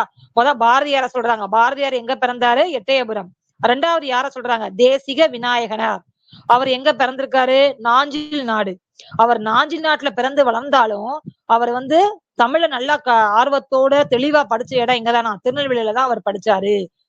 சோ பாருங்க, அவர் வந்து வேற ஊர்ல பிறந்தாலும் திருநெல்வேலியில தான் அவர் தமிழ் நல்லா படிச்சாரு என்ற திருநெல்வேலியை வந்து இங்க பெருமைப்படுத்தி சொல்றாங்க. பாரதியாரும் தேசிக விநாயகனாரும் நம்மோடு ஒட்டியவர்கள். அவர்களை விட்டு கொஞ்சம் முந்தியுள்ள கவிஞர்களை பார்க்கலாம். சோ அந்த 2 கவிஞர்ல சொல்லியிருக்காங்க, நேம மென்ஷன் பண்ணிருக்காங்க. அடுத்து என்னன்னா, கோவில்பட்டியில் இருந்து கிழக்கே 8 மைல் தூரத்தில் தான் பாரதியாரின் பிறப்பிடமாக எட்டயபுரம். நமக்கே தெரியும் கோவில்பட்டிக்கு அங்கிட்டு தான் என்ன இருக்கு? எட்டயபுரம் இருக்கு. சுமார் 200 வருடங்களுக்கு முன் இருந்தவர் கடிகை முத்து புலவர். அவர் வெங்கடேஸ்வர எட்டப்ப ராஜாவை பற்றி பல பாடல்கள் பாடியிருக்கிறார். ஒண்ணும் இல்ல, அந்த எட்டயபுரத்துல சுமார் 200 வருஷத்துக்கு முன்னாடி இருந்தவர் தான் யாரா? கடிகை முத்து புலவர். அவர் வந்து என்ன பண்ணிருக்காரு? வெங்கடேஸ்வர எட்டப்ப ராஜாவை பற்றி பல பாடல்கள் பாடியிருக்கிறார். மணியாச்சியில் இருந்து 7-8 மைல் தூரத்தில் தாமிரபரணி நதியும் சிற்றாரும் கலக்கிற இடம்தான் சீவலப்பெரி என்கிற முக்கூடல். நிறைய இதுல வரும், பேரெல்லாம் வரும். சரியா? முக்கியமான ஒன்பது இது பாத்துக்கோங்க. தாமிரபரணி நதியும் சிற்றாரும் கலக்கிற இடம்தான் சீவலப்பெரி என்கிற முக்கூடல். தெரிஞ்சுக்கணும். சரியா? தாமிரபரணி நதியும் சிற்றாரும் கலக்கிற இடம்தான் சீவலப்பெரி என்கிற முக்கூடல். முக்கூடல் பல்லு என்னும் பிரபந்தம் முக்கூடலை பற்றி தான். சோ முக்கூடல் பல்லுன்னு நமக்கு படிச்சிருப்போம். அந்த முக்கூடல் பல்லு வந்து எதை பத்தி தான்? இந்த முக்கூடலை பத்தி பாடுறதுக்கு பேர் தான் முக்கூடல் பல்லுன்னு சொல்றாங்க. சாதாரணமாக மழை பெய்யாத இடத்தில் மழை பெய்கிறது என்றால் நமக்கே தெரியும். மழை பெய்யாம இருக்கு, அந்த ஏரியால மழையே பெய்யாது, அந்த ஊர்ல மழை பெஞ்சா என்ன இருக்கும்? எல்லாருக்குமே என்னது? ரொம்ப சந்தோஷம், கும்மாளம் தான் அடிப்பாங்க. சோ மழை பெய்யாத இடத்தில் மழை பெய்கிறது என்றால் குடியானவர்களுக்கு ஒரே கும்மாளி அல்லவா? அந்த கும்மாளி. சோ மழை பெய்யாத இடம், அங்க மழை பெய்யுது. அப்ப என்னது, அங்க உள்ள குடியானவர்களுக்கு என்னது, ஒரே கும்மாளம், சந்தோஷமா இருக்காங்க. அத ஒரு பாடலா கொடுத்துருக்காங்க பாருங்க. ஆற்று வெள்ளம் நாளை வர தோற்று தேகுரி மலையாள மின்னல் ஈழ மின்னல் சூழ மின்னுதே என்ற அடியிலே இருக்கிறது. சோ என்ன பண்ணிருக்காங்க, மழையே இல்லாத இடத்துல மழை பெய்யுது. சோ அங்க ஒரு பாடல் பாடியிருக்காங்க. குடியானவர்களுக்கு இடிமுழக்கம் தான் சங்கீதம், மின்னல் வீச்சு தான் நடனம். சோ மழை இல்லாத இடத்துல மழை பெஞ்சிருக்கனால அங்க இந்த பாடல் முக்குடல் பள்ளியில இடம்பெற்றிருக்குன்னு சொல்லி கொடுத்திருக்காங்க. அடுத்த பாருங்க. அடுத்து என்னது, திருநெல்வேலி. நம்ம என்னது, திருநெல்வேலியோட சிறப்பை பத்தி தான் இங்க பார்க்க போறோம். சோ இப்ப திருநெல்வேலிக்கு வந்துட்டோம். ஒரு இமேஜினேஷன் தான், அப்படியே ஒரு ஊரா போற மாதிரி. அங்க ஒரு புலவர் வந்து என்னென்ன பாடி இருக்காங்கன்ற மாதிரிதான். சரியா? இப்ப வந்து திருநெல்வேலிக்கு வந்தாச்சு. சுமார் 300 வருடங்களுக்கு முன் மதுரை பக்கத்தில் இருந்து பல பட்டடை சொக்கநாத புலவர் நெல்லைக்கு வந்தார். என்ன பண்றாங்களாம், பல பட்டடை சொக்கநாத புலவர் அப்படிங்கிறவர் என்ன பண்ணிருக்காரு, நெல்லை திருநெல்வேலிக்கு வந்திருக்காரு. 300 வருஷத்துக்கு முன்னாடி அவங்க எங்க வந்திருக்காரு, நெல்லையப்பர் கோவிலில் எழுந்தருளி உள்ள காந்திமதி தாயை தரிசித்தார். சோ என்ன பண்ணிருக்காரு, திருநெல்வேலிக்கு வந்து நெல்லையப்பர் கோயில்ல உள்ள காந்திமதி தாயை தரிசித்தார். ரொம்ப ரொம்ப உரிமை பாராட்டி சுவாமியிடம் சிபாரிசு செய்ய வேண்டும் என்று முரண்டுகிறார். என்ன பண்ணிருக்காரு, ஒண்ணும் இல்ல, புலவர் ஒருத்தர் வந்திருக்காரு. சரியா? அதாவது எல்லாரும் வந்து திருநெல்வேலியில வந்திருக்காங்க, வந்து பாடல் பாடியிருக்காங்க அப்படின்னு தான் அந்த தலைப்புல சொல்றாங்க. அதே மாதிரிதான் திருநெல்வேலிக்கு என்ன பண்ணிருக்காரு, 300 வருஷத்துக்கு முன்னாடி மதுரை சைடு இருந்து வந்திருக்காரு. யாரு, பல பட்டடை சொக்கநாத புலவர். அவர் வந்து என்ன பண்ணிருக்காரு, நெல்லையப்பர் கோயில்ல உள்ள காந்திமதி தாயை வந்து என்ன பண்ணிருக்காரு, தரிசித்து பாட்டு பாடியிருக்காரு. அவ்வளவுதான். அடுத்த என்னது அப்படின்னா, அடுத்த திருநெல்வேலியிலிருந்து திருச்செந்தூருக்கு போகிற மார்க்கத்திலே 18வது மைலில் ஆற்றுக்கு வடகரையில் சீவைகுண்டம் இருக்கிறது. இங்க இருக்கு, வடகரையில் சீவைகுண்டம் இருக்கிறது. பிள்ளை பெருமாள் சீவைகுண்டத்து பெருமாளை பற்றி பாடியுள்ளார். ஒண்ணு இல்ல, பிள்ளை பெருமாள்ங்கிறவர் என்ன பண்ணிருக்காரு, சீவைகுண்டத்து பெருமாளை பற்றி பாடியுள்ளார். ஆற்றுக்கு தென்கரையில் என்ன இருக்கு, திருநெல்வேலியில அந்த ஆற்றுக்கு வடகரையில சீவைகுண்டம் இருக்கு. ஞாபகம் வச்சுக்கோங்க, திருநெல்வேலி ஆற்றுக்கு வடகரையில் சீவைகுண்டம் இருக்கு. சீவைகுண்டத்துல வந்து என்ன பண்ணிருக்காரு, பிள்ளை பெருமாளுங்கிறவரு சீவைகுண்டத்து பெருமாளை பத்தி பாடியிருக்காரு. அடுத்தது தென்கரையில் என்ன இருக்கு, நம்மாழ்வார். நம்மாழ்வார் அவதார ஸ்தலமான ஆழ்வார் திருநகரி இருக்கிறது. ஆழ்வார் திருநகரி இருக்கிறது. பூர்வத்தில் இதற்கு திருக்குருகூர் என்று பெயர். சோ ஆழ்வார் திருநகரிக்கு என்ன பேரா, திருக்குருகூர் என்ற பெயர் உள்ளது. நம்மாழ்வார் தமது ஈடுபாட்டை 1000 தமிழ் பாட்டில் வெளியிட்டார். இது தமிழுக்கு கிடைத்த யோகம். என்ன பண்ணிருக்காராம், நம்மாழ்வாரை என்ன பண்ணிருக்காரு, வாய்மொழியா தமிழ் பாட்டுல வந்து திருவாய்மொழியில், சரியா, திருவாய்மொழியாவே நிறைய பாடல்களை பாடியிருக்காரு. அது வந்து எனக்கு தமிழுக்கு சிறப்புன்னு சொல்லி இவங்க என்ன பண்றாங்க, திருநெல்வேலியில வந்து பாடல் பாடியிருக்காங்க. அடுத்து என்ன அப்படின்னா, அடுத்து என்ன பண்றாங்க, அடுத்த ஊருக்கு போறாங்க, கொற்கை. சோ திருநெல்வேலியில வந்தாங்க, திருநெல்வேலியில இருந்து வடகரையில சீவைகுண்டம் போனாங்க. அடுத்த தென்கரையில வந்து என்ன பண்ணாங்க, ஆழ்வார் திருநகரிங்கிற ஊருக்கு வந்தாங்க. அடுத்து என்ன பண்றாங்க, திருப்பி கொற்கை என்கிற சிறு ஊர், அந்த ஊருக்கு வர்றாங்க. அதன் புகழோ அபாரம். கொற்கைனால என்னது நமக்கு தெரியும், முத்து குளிக்கிறது தான் என்னது, முத்து குளிக்கிற தொழில் நடக்குது, முத்து வியாபாரம் நடக்கிற ஏரியா தான் என்னது, கொற்கை நகர்னு தெரியும். சுமார் 2000 வருஷத்துக்கு முன்னிருந்த ஒரு பெருங்கவிஞர், முத்தொள்ளாயிர ஆசிரியர். ஞாபகம் வச்சுக்கோங்க, கொற்கைனால என்னது, முத்து வியாபாரம் நடக்கிறதுக்கு பேரு தான் கொற்கை நகர்னு பேரு. அங்க வந்த ஒரு பேரு தான் என்னது, முத்தொள்ளாயிர ஆசிரியர். பல தேசங்களில் இருந்து வர்த்தகர்கள் வந்து முத்து வியாபாரம் செய்கிறதை அவர் பார்த்தார். சோ கொற்கை ஏரியால வந்து என்னது, முத்து வியாபாரம் பண்றதுதான் மெயினா நடக்குது. இந்த முத்தொள்ளாயிர ஆசிரியர் என்ன பண்றாரு, அவரும் வர்றாரு, பயணம் வர்றாரு, வந்து என்ன பண்றாரு, தொழில் நடக்கிறதா வியாபாரம் நடக்கிறத பாக்குறாரு. மேற்கே ரோமாபுரி, கிரேக்க தேசம் முதல் கிழக்கே சைனா வரையும் கொற்கையிலிருந்தே முத்து போய்கொண்டிருக்கிறது. சோ எல்லா பக்கமும் என்ன பண்ணுதான், மேற்கே கிரேக்க தேசம், கிழக்கே சைனா எல்லா பக்கமும் என்ன ஆகுது, இங்க இருந்துதான் முத்து போகுதுன்னு சொல்லிட்டு என்ன பண்றாரு, அவரும் அத புகழ்ந்து பாடியிருக்காரு. சோ வந்து என்ன அப்படின்னா, பல பட்டடை சொக்கநாத புலவர் அவர் வந்து காந்திமதி தாயை வந்து தரிசித்து பாடுறாரு. இதெல்லாம் என்ன பண்றாங்க, வேற வேற ஊர்ல இருந்து புலவர்கள் திருநெல்வேலிக்கு வந்து என்ன பண்றாங்களாம், திருநெல்வேலியோட அருமை பெருமைகளை வந்து பாடலா பாடுறாங்கன்னு சொல்லி கொடுத்திருக்காங்க. சோ ஃபர்ஸ்ட் பலப்பட்டடை சொக்கநாத புலவர் வந்து காந்திமதி தாயை தரிசித்து பாடுறாரு. 2வது வடகரையில உள்ள சீவைகுண்டம், சரியா, சீவைகுண்டம் அங்க வந்துறாங்க. அங்க வந்து என்னது, பெருமாளை பற்றி பாடுறாரு, பிள்ளை பெருமாள். பிள்ளை பெருமாள்ங்கிறவர் என்ன பண்றாரு, சீவைகுண்டம்ங்கிற ஊருக்கு வர்றாரு, வந்து பெருமாளை வந்து தரிசித்து பாடுறாரு. அடுத்த தென்கரையில ஆழ்வார் திருநகரி அப்படிங்கிற ஒரு ஊர் ஏரியா இருக்கு. அங்க வந்து என்ன பண்றாங்க, நம்மாழ்வார் வந்து என்ன பண்றாரு, தமிழ் பாடல் பாடுறாங்க. அடுத்து என்னன்னா கொற்கை நகர், கொற்கைங்கிற ஊர் இருக்கு. அங்க வந்து என்ன பண்றாரு, முத்தொள்ளாயிர ஆசிரியர் அப்படிங்கிறவர் வர்றாரு. அவர் வந்து என்ன பண்றாரு, அங்க முத்து வியாபாரம் எப்படி நடக்குதுன்னு பாக்குறாரு. எல்லா தேசத்துக்கும் இங்க இருந்துதான் முத்து போகுங்கிறத பார்த்து வியந்து என்ன பண்றாரு, அவரும் தமிழ் பாடல் பாடியிருக்காரு. அடுத்து என்னது அப்படின்னா, அடுத்து எங்க போறாங்க, திருச்செந்தூருக்கு சுவாமி தரிசனம் செய்ய போக வேண்டியதுதான். இனி வழியிலேயே காயல்பட்டினம், காயல்பட்டினம்னு ஒரு ஊர் இருக்கு, அங்க இறங்குறாங்க. அடுத்து காயல்பட்டினத்தில் 250 வருஷத்துக்கு முன் சீதக்காதி என்ற பெரிய வணிகர். அடுத்து யாரு, காயல்பட்டினங்கிற ஊருக்கு வந்துட்டோம். அங்க யார் இருக்கா, சீதக்காதிங்கிற ஒரு பெரிய வணிகர் இருந்தாரு. அவர் என்ன பண்றாராம், அவருடைய கப்பல்கள் பல தேசங்களுக்கும் சென்று வர்த்தகத்தின் மூலமாக மிகுந்த திரவியத்தை சம்பாதித்து வந்தன. அடுத்து அதே மாதிரிதான் அங்க சீதக்காதிங்கிற ஒரு வணிகர் இருக்காரு. அவர் இருக்கிற ஏரியா என்னது, காயல் பட்டணம். அவர் என்ன பண்றாரு, கப்பல் தொழில் மூலமா பல தேசங்களுக்கு என்ன பண்றாரு, பொருட்களை ஏற்றுமதி இறக்குமதி செய்யறாரு. சோ அப்புறம் என்னது, ரொம்ப வசதியான புலவர். அவர் என்ன பண்ணுவாரு, எல்லாருக்கும் பெருங்கொடை கொடுத்து வந்தார். தமிழ் புலவர்களுக்கு என்ன பண்றாரு, பெருங்கொடை கொடுத்து வந்தார். அவர் இறந்ததுக்கு அப்புறம் என்னாச்சு, எல்லாருக்குமே ரொம்ப கஷ்டம். அவர் இறந்த போது பல புலவர்கள் இதயத்தில் இடிதான் விழுந்தது. நமச்சிவாய புலவர், சோ அவர் இறந்துட்டாரு. அவர் இறந்ததை வந்து நமச்சிவாய புலவர் வந்து என்ன பண்றாராம், அலறுகின்றார் பாருங்கள், ஒரு பாடல் கொடுத்திருப்பாங்க. சோ அடுத்த ஏரியா காயல்பட்டினம். காயல்பட்டினத்துல சீதக்காதிங்கிற வணிகர் இருக்காரு. அவரை வந்து யார் புகழ்ந்து பாடுறா, நமச்சிவாய புலவர் வந்து பாடுறாரு. பாடல் வரி, இந்த பாடல் வரி கொடுத்திருக்காங்க, நீங்க அதை சும்மா பாத்துக்கலாம்.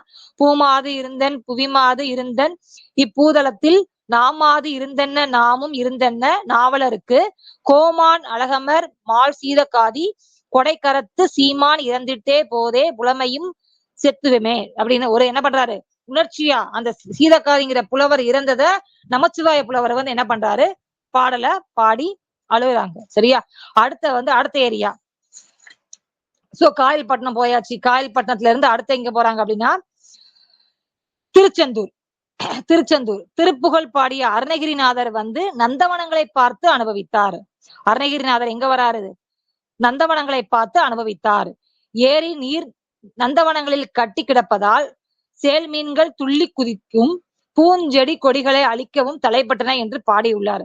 சரியா, அடுத்து திருச்செந்தூருக்கு வர்றாங்க. திருச்செந்தூர்ல வந்து யாரு, திருப்புகழ் பாடிய அருணகிரிநாதர். அருணகிரிநாதர் வந்து எதை பத்தி பாடுறாரு, நந்தவனத்தை பத்தி பாடுறாரு. அங்க என்னது, நிறைய ஏரியில நீர் ஓடுது, மீன்கள் இருக்கு, சோலை பூஞ்செடிகள்லாம் அழகா இருக்குன்னு சொல்லிட்டு என்ன பண்றாரு, அருணகிரிநாதர் திருப்புகழ் பாடுறாரு. அடுத்த என்ன அப்படின்னா, சமுத்திரத்தை முட்டியாகி விட்டது. என்ன பண்றாங்கன்னா அடுத்தது கழுகுமலைக்கு வந்துட்டாங்க. சரியா, திருப்புகழ் பாடிய நந்தவன திருச்செந்தூர்ல இருந்து அடுத்து என்ன பண்ணிட்டாங்க, கழுகுமலைக்கு வந்துட்டாங்க.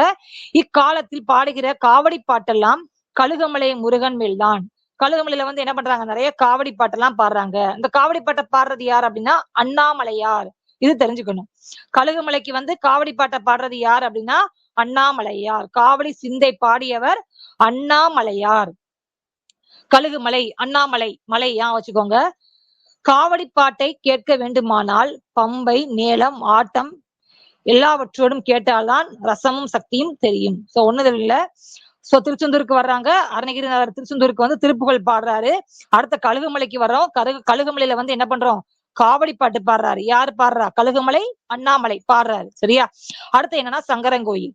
சங்கரங்கோயில்ல இருந்து 12 மைல் என்ன வரும் அப்படின்னா, ஒரு 12 மைல் தாண்டி ஒரு பெரிய சிவன் கோயில் வருதான். அங்க யார் இருக்கான்னா கோமதி தாய் சாமி இருக்காங்க. அங்க வந்து யாரு பாடுறா அப்படின்னா உண்மையான பக்தியும் தமிழ் பண்பும் வாய்ந்த ஒரு பாடல். அதை பாடியவர் திருநெல்வேலி அழகிய சொக்கநாதர். சரியா, சங்கரன் கோயில இருந்து 12 கிலோமீட்டர் தள்ளி என்ன பண்றாங்க, ஒரு பெரிய சிவஸ்தலம் இருக்கு. அங்க யாரு இருக்கா, அம்பாள் கோமதி தாய் இருக்காங்க. அந்த கோமதி தாயை வந்து பக்தியோட ஒரு பாடல் பாடுறாரு. பாடலை பாடுறவர் யார் அப்படின்னா அழகிய சொக்கநாதர். என்ன பாடல் அப்படின்னா, வாடா என அழைத்து வாழ்வித்தால் அம்மா உனை கூடாதென்றார் தடுப்பார் கோமதித்தாய் ஈஸ்வரியே. சோ இந்த பாடலை வந்து யாரு பாடுறா, அழகிய சொக்கநாதருங்கிறவரு கோமதி தாய்க்காக பாடுறாங்க. அடுத்த வந்து என்ன அப்படின்னா, சங்கரங்கோயிலுக்கு வடக்கே 8 மைலில் முக்கியமான ஸ்தலம். அடுத்து என்னது, சங்கரங்கோயிலுக்கு அடுத்த 8 மைல் தள்ளி என்ன இருக்கான், கருவை நல்லூர் அப்படிங்கிற ஏரியா இருக்கு. சோ கருவை நல்லூர் அப்படின்னா என்னன்னா, கரிவளம் வந்த நல்லூர்ன்ற பேர் தான் என்னது, கருவை நல்லூர். கரிவளம் வந்த நல்லூர். அங்க வந்து என்னன்னா கோயிலும் சுற்று வீதிகளும் அழகாய் அமைந்திருக்கின்றன. இத்திருத்தலத்தின் சிறப்பில் தோய்ந்த புலவர் ஒருவர் திருக்கருவை வெண்பா அந்தாதி, பதிற்றுப்பத்தந்தாதி, கலித்துறை அந்தாதி என்று 3 நூல்களை பாடியிருக்கிறார். அவற்றில் அநேக பாடல்கள் பக்தியும் செய்யுள்நயமும் நிறைந்தது. பாட பாட நாவுக்கு இனிமை தந்து கொண்டிருக்கின்றன. சோ என்ன பண்றாங்க, சங்கரங்கோயில இருந்து அடுத்து என்ன வந்துட்டாங்க அப்படின்னா, சங்கரங்கோயில இருந்து 12 மைல் தூரி ஒரு சிவன் கோயில் போயிட்டு வந்துட்டு அடுத்த சங்கரங்கோயில இருந்து வடக்க 8 மைல் தள்ளி போய் கரிவலம் வந்த நல்லூர் அங்க வந்து என்ன பண்றாரு, ஒரு புலவர் பாடல்கள் பாடுறாரு. யாரு அப்படின்னா, அவர் என்னென்ன பாடல்கள் எல்லாம் பாடுறாரு அப்படின்னா, திருக்கருவை வெண்பா அந்தாதி, பதிற்றுப்பத்தந்தாதி, கலித்துறை அந்தாதி என்ற 3 நூல்களை பாடுறாரு. அடுத்து என்ன அப்படின்னா, நேரா என்னது குற்றாலத்துக்கு போறாங்க. கவி இல்லாமலே மனசை கவரக்கூடிய இடம் குற்றாலம். குற்றாலம்னாலே உங்களுக்கே தெரியும், பாட்டுக்கிட்டு எதுவும் தேவையில்லை. என்ன இருக்கும், கோயில் இருக்கு, அருவி இருக்கு, மலை இருக்கு, தென்றல் காட்டு நல்லா வீசும். சரியா, உலகத்திலேயே இந்த மாதிரி இடம் இல்லை என்றே சொல்லலாம். சுமார் 1300 வருஷங்களுக்கு முன்பு திருஞான சம்பந்தர் இங்கு வந்தார். சோ 1300 வருஷத்துக்கு முன்னாடி குற்றாலத்துக்கு யாரு வந்தாங்களாம், திருஞான சம்பந்தர் வந்தார். நுண் துளி தூங்கும் குற்றாலம். சோ திருஞான சம்பந்தர் குற்றாலத்தை பத்தி பாடியிருக்காரு. சரியா, சோ ஒவ்வொருத்தங்களும் ஒவ்வொரு இடத்துல வந்து பாடல் பாடியிருக்காங்க. மெயினா குற்றாலத்துல வந்து பாடல் பாடினது யாரு அப்படின்னா, திருஞான சம்பந்தர் வந்து குற்றாலத்துல வந்து குற்றாலத்தோட பெருமைய சிறப்பை வந்து பாடியிருக்காரு. நுண் துளி தூங்கும் குற்றாலம் என்று பாடினார். இது முக்கியமான ஒன்று. சரியா, குற்றாலத்தை பத்தி பாடல் பாடியது யாரு, திருஞான சம்பந்தர். என்ன பாடல்னா நுண் துளி தூங்கும் குற்றாலம். அடுத்த மாணிக்க வாசகரும் ஒரு பாடல் பாடியிருக்காரு. என்னன்னா அதுவும் கொடுத்திருக்காங்க பாருங்க. இதெல்லாம் நீங்க தெரிஞ்சு ஜஸ்ட் பார்த்து வச்சுக்கோங்க. உற்றாரை யான் வேண்டேன் ஊர் வேண்டேன் பேர் வேண்டேன், கற்றாரை யான் வேண்டேன் கற்பனவும் இனியமையும், குற்றால துறைகின்ற கூத்தா உன் குறை கலர்க்கே, கற்றாவின் மனம் போல கசிந்துருக வேண்டுவனே அப்படின்னு என்ன பண்றாரு, மாணிக்க வாசகரும் குற்றாலத்தை வச்சு ஒரு பாடல் பாடியிருக்காங்க. சரியா, அடுத்தது பிற்காலத்திலே எழுந்த தமிழ் இலக்கியங்களில் முக்கியமானது குற்றால குறவஞ்சி. அது உண்மையான தமிழ் பண்பும் கவி பண்பும் வாய்ந்தது. 250 வருஷங்களுக்கு முன்பு குற்றாலத்துக்கு கிழக்கே 2 மைலில் உள்ள மேல் அகரத்தில் வாழ்ந்து வந்த திரிகூட ராசப்ப கவிராயர் பாடிய நூல். சோ குற்றால குறவஞ்சியோட ஆசிரியர் யாரு, திரிகூட ராசப்ப கவிராயர். அவர் என்ன பண்ணிருக்காரு, முந்தைய குற்றாலத்தை பத்தி பாடியிருக்காரு. தமிழ் கவியின் உல்லாச விளையாட்டு இன்னது என்று தெரிவதற்கு இதிலே ஒரு சிறுபாடலை பார்க்கலாம். குறி சொல்கிற பெண் குற்றாலமலையின் பெருமையை கொளிக்கிறாள். சோ குற்றாலத்தை பத்தி முந்தைய என்ன பண்ணிருக்காரு, குற்றால குறவஞ்சிங்கிற நூலுல திரிகூட ராசப்ப கவிராயர் வந்து பாடியிருக்காரு. இங்க வந்து என்னது, ஒரு குறி சொல்ற பெண் வந்து என்ன பண்றாங்க, குற்றாலமலையோட சிறப்பு வந்து ஒரு பாடலா பாடியிருக்காங்கன்னு சொல்லி ஒரு பாடலை கொடுத்திருக்காங்க. சரியா, அடுத்து என்ன அப்படின்னா, சோ இது எல்லாமே என்னது திருநெல்வேலியோட சிறப்பு. சோ திருநெல்வேலியை சுத்தி திருநெல்வேலி பக்கத்துல எந்தெந்த ஏரியா இருக்கு, அந்தந்த ஏரியால உள்ள சிறப்பு, அந்த சிறப்பை பத்தி என்ன பண்ணிருப்பாங்க, அந்த ஊருக்கு வந்த புலவர்கள் பாடல் பாடியிருக்காங்கன்னு சொல்லி கொடுத்திருக்காங்க. சோ திருநெல்வேலி சீமை அப்படின்னு சொல்றோம். திருநெல்வேலி சீமைன்னு ஏன் சொல்றோம் அப்படின்னா, திருநெல்வேலி மற்றும் தூத்துக்குடி மாவட்டங்கள் இணைந்த பகுதியை தான் என்ன சொல்றோமா, திருநெல்வேலி சீமை அப்படின்னு சொல்லி சொல்றோம். சரியா, சோ இந்த தலைப்போட எழுத்தாளர் யார் அப்படின்னா, நூல் வெளியிட்டவர் யார் அப்படின்னா டிகேசி என அழைக்கப்படும். டிகேசினா என்ன அப்படின்னா டி.கே. சிதம்பரநாதர். அவர் வந்து என்னன்னா மெயினா அவர் வந்து ஒரு வழக்கறிஞர் தொழில் தான் செய்தவர். அதுக்கப்புறம் தான் என்ன பண்ணாரு, அவர் ஒரு தமிழ் எழுத்தாளராகவும் திறனாய்வாளராகவும் புகழ் பெற்றவர். சோ அவருடைய இன்னொரு பேரு, அவர் எப்படி சிறப்பிக்கப்பட்டவர் அப்படின்னா ரசிகமணி. சோ சிதம்பரநாதருக்கு இன்னொரு பேரு என்ன அப்படின்னா ரசிகமணி. அவர் அதே மாதிரி விடுமுறை நாட்கள்ல அப்புறம் டெய்லி வந்து சாயந்தரம் என்ன அப்படின்னா அவருடைய நண்பர்களோட வந்து ஒரு கூட்டம் போடுவாராம். அதனாலதான் என்ன வந்திருக்குன்னா, இவர் தமது வீட்டில் வட்டத்தொட்டி என்னும் பெயரில் இலக்கிய கூட்டங்கள் நடத்தி வந்தார். வட்டத்தொட்டினா என்ன அப்படின்னா, அவருடைய வீட்டுல வந்து நடுவு முற்றம் இருக்கு பாத்தீங்களா, அந்த முற்றத்துல வந்து வட்ட வடிவமா ஒரு இடம் இருக்குமா. அங்க வந்து என்ன பண்ணுவாங்களாம், அவங்க நண்பர்கள் அவங்க ஃப்ரெண்ட்ஸ் வந்து டெய்லி சாயந்தரம் அப்புறம் வந்து ஞாயிற்றுக்கிழமைனா வந்து என்ன பண்ணுவாங்களாம், கூடுவாங்களாம். கூடி இங்க வந்து அவங்க பேசுறதுனாலதான் அந்த இடத்துக்கு பேரு என்ன வந்துச்சான், வட்டத்தொட்டி என்னும் பெயரில் இலக்கிய கூட்டங்கள் நடத்தி வந்தார். அதே மாதிரி இவர் என்னென்ன கடித இலக்கியத்தின் முன்னோடி, தமிழிசை காவலர், வளர்தமிழ் ஆர்வலர், குற்றால முனிவர் என பலவாறாக புகழப்படுகிறார். சோ அவருக்கு இன்னொரு பேர் என்னது, ரசிகமணி. அவரை வந்து எப்படிலாம் அழைக்கிறாங்க, புகழப்படுகிறார். கடித இலக்கியத்தின் முன்னோடி, தமிழிசை காவலர், வளர்தமிழ் ஆர்வலர், குற்றால முனிவர் என பலவாறாக புகழப்படுகிறார். சோ நம்ம கொடுத்துருக்கிற தலைப்பு வந்து இடம்பெற்ற நூல் வந்து என்ன அப்படின்னா இதய ஒளி. இதய ஒளி என்னும் நூல்ல இருந்தா நம்ம கொடுக்கப்பட்ட கட்டுரை வந்து இந்த கட்டுரையை வந்து எடுத்திருக்காங்க. சரியா? சோ நான் இன்னொரு வந்து கிளான்ஸ் விட்டுறேன். என்ன அப்படின்னா, திருநெல்வேலியில உள்ள ஒவ்வொரு ஏரியா, அந்த ஒவ்வொரு ஏரியாலையும் எந்தெந்த புலவர்கள் வந்து பாடல் பாடியிருக்காங்கன்றத கொடுத்திருக்காங்க. சரியா? சோ ஃபர்ஸ்ட் வந்து என்னன்னா, பல பட்டடை சொக்கநாத புலவர். அவர் வந்து என்ன பண்ணாரு, இது வந்து நீங்க நோட் பண்ணி இப்படி ஈஸியா படிச்சுக்கோங்க. பல பட்டடை சொக்கநாத புலவர் வந்து காந்திமதி தாயை வந்து தரிசித்து பாடல் பாடினார். அடுத்த வந்து திருநெல்வேலியில வந்து வடகரையில வந்து சீவைகுண்டம்ங்கிற ஏரியால வந்து பிள்ளை பெருமாள் வந்து பெருமாளை வந்து பாடியிருக்காரு. அடுத்த என்ன அப்படின்னா, நம்மாழ்வார் நம்மாழ்வார் ஆழ்வார் திருநகரிங்கிற ஏரியால வந்து நம்மாழ்வார் வந்து பாடல்கள் பாடியிருக்காரு. அடுத்த வந்து என்ன அப்படின்னா, கொற்கை கொற்கைங்கிற ஊர்ல வந்து என்னது முத்துது வியாபாரம் வந்து சிறப்பா நடக்கும். அங்க வந்து பாடின ஆசிரியர் யாரு, முத்தொள்ளாயிரம் ஆசிரியர் வந்து பாடல் பாடியிருக்காரு அந்த முத்து வளத்தை பத்தி. அடுத்த வந்து என்னதுன்னா, காயல்பட்டினத்துல வந்து பாடல் பாடியிருக்காங்க. அடுத்த வந்து என்னது சீதக்காதிங்கிற வணிகர் இருந்திருக்காரு. அவரை வந்து யாரு, நமச்சிவாய புலவர் வந்து அவர் இறந்ததுக்கு அப்புறமா அதை வந்து இரங்கல் தெரிவிச்சு ஒரு பாடல் பாடியிருக்காங்க. அடுத்த வந்து அருணகிரிநாதர் வந்து திருப்புகழ் பாடியிருக்காங்க. எங்க அப்படின்னா திருச்செந்தூர்ல வந்து என்ன பண்ணிருக்காரு, திருப்புகழ் பாடியவர் அருணகிரிநாதர். அடுத்த வந்து என்ன அப்படின்னா, கழுகுமலையில வந்து காவடி சிந்து பாடியது யார் அப்படின்னா அண்ணாமலையார். காவடி பாட்டுலாம் பாடினது யாரு, காவடி சிந்து பாடியவர் அண்ணாமலையார். கழுகுமலை அண்ணாமலை ஞாபகத்துல வச்சுக்கோங்க. அடுத்தது ஒரு சிவன் கோயில் இருக்கு, பெரிய சிவன் கோயில் இருக்கு. அங்க வந்து கோமதி தாயை வந்து பாடுறது யாரு அப்படின்னா சொக்கநாதர் ஒரு பாடல் பாடியிருக்காரு. அடுத்த வந்து கரிவலம் வந்த நல்லூர் அப்படிங்கிற ஊர் இருக்கு சங்கரன் கோயிலுக்கு வடக்கே. அந்த ஊர்ல வந்து பாடல்களை வந்து பாடியிருக்காங்க. என்ன அப்படின்னா அடுத்த பாடல்களை பாடியிருக்காங்க. அடுத்த வந்து என்ன அப்படின்னா, திருக்கருவை வெண்பா அந்தாதி, 18 அந்தாதி, கலித்துறை அந்தாதி, இந்த மாதிரி நூல்கள்லாம் நிறைய பாடியிருக்காங்க. அடுத்து வந்து குற்றாலம். இது வந்து முக்கியமான ஒன்வேர்டு.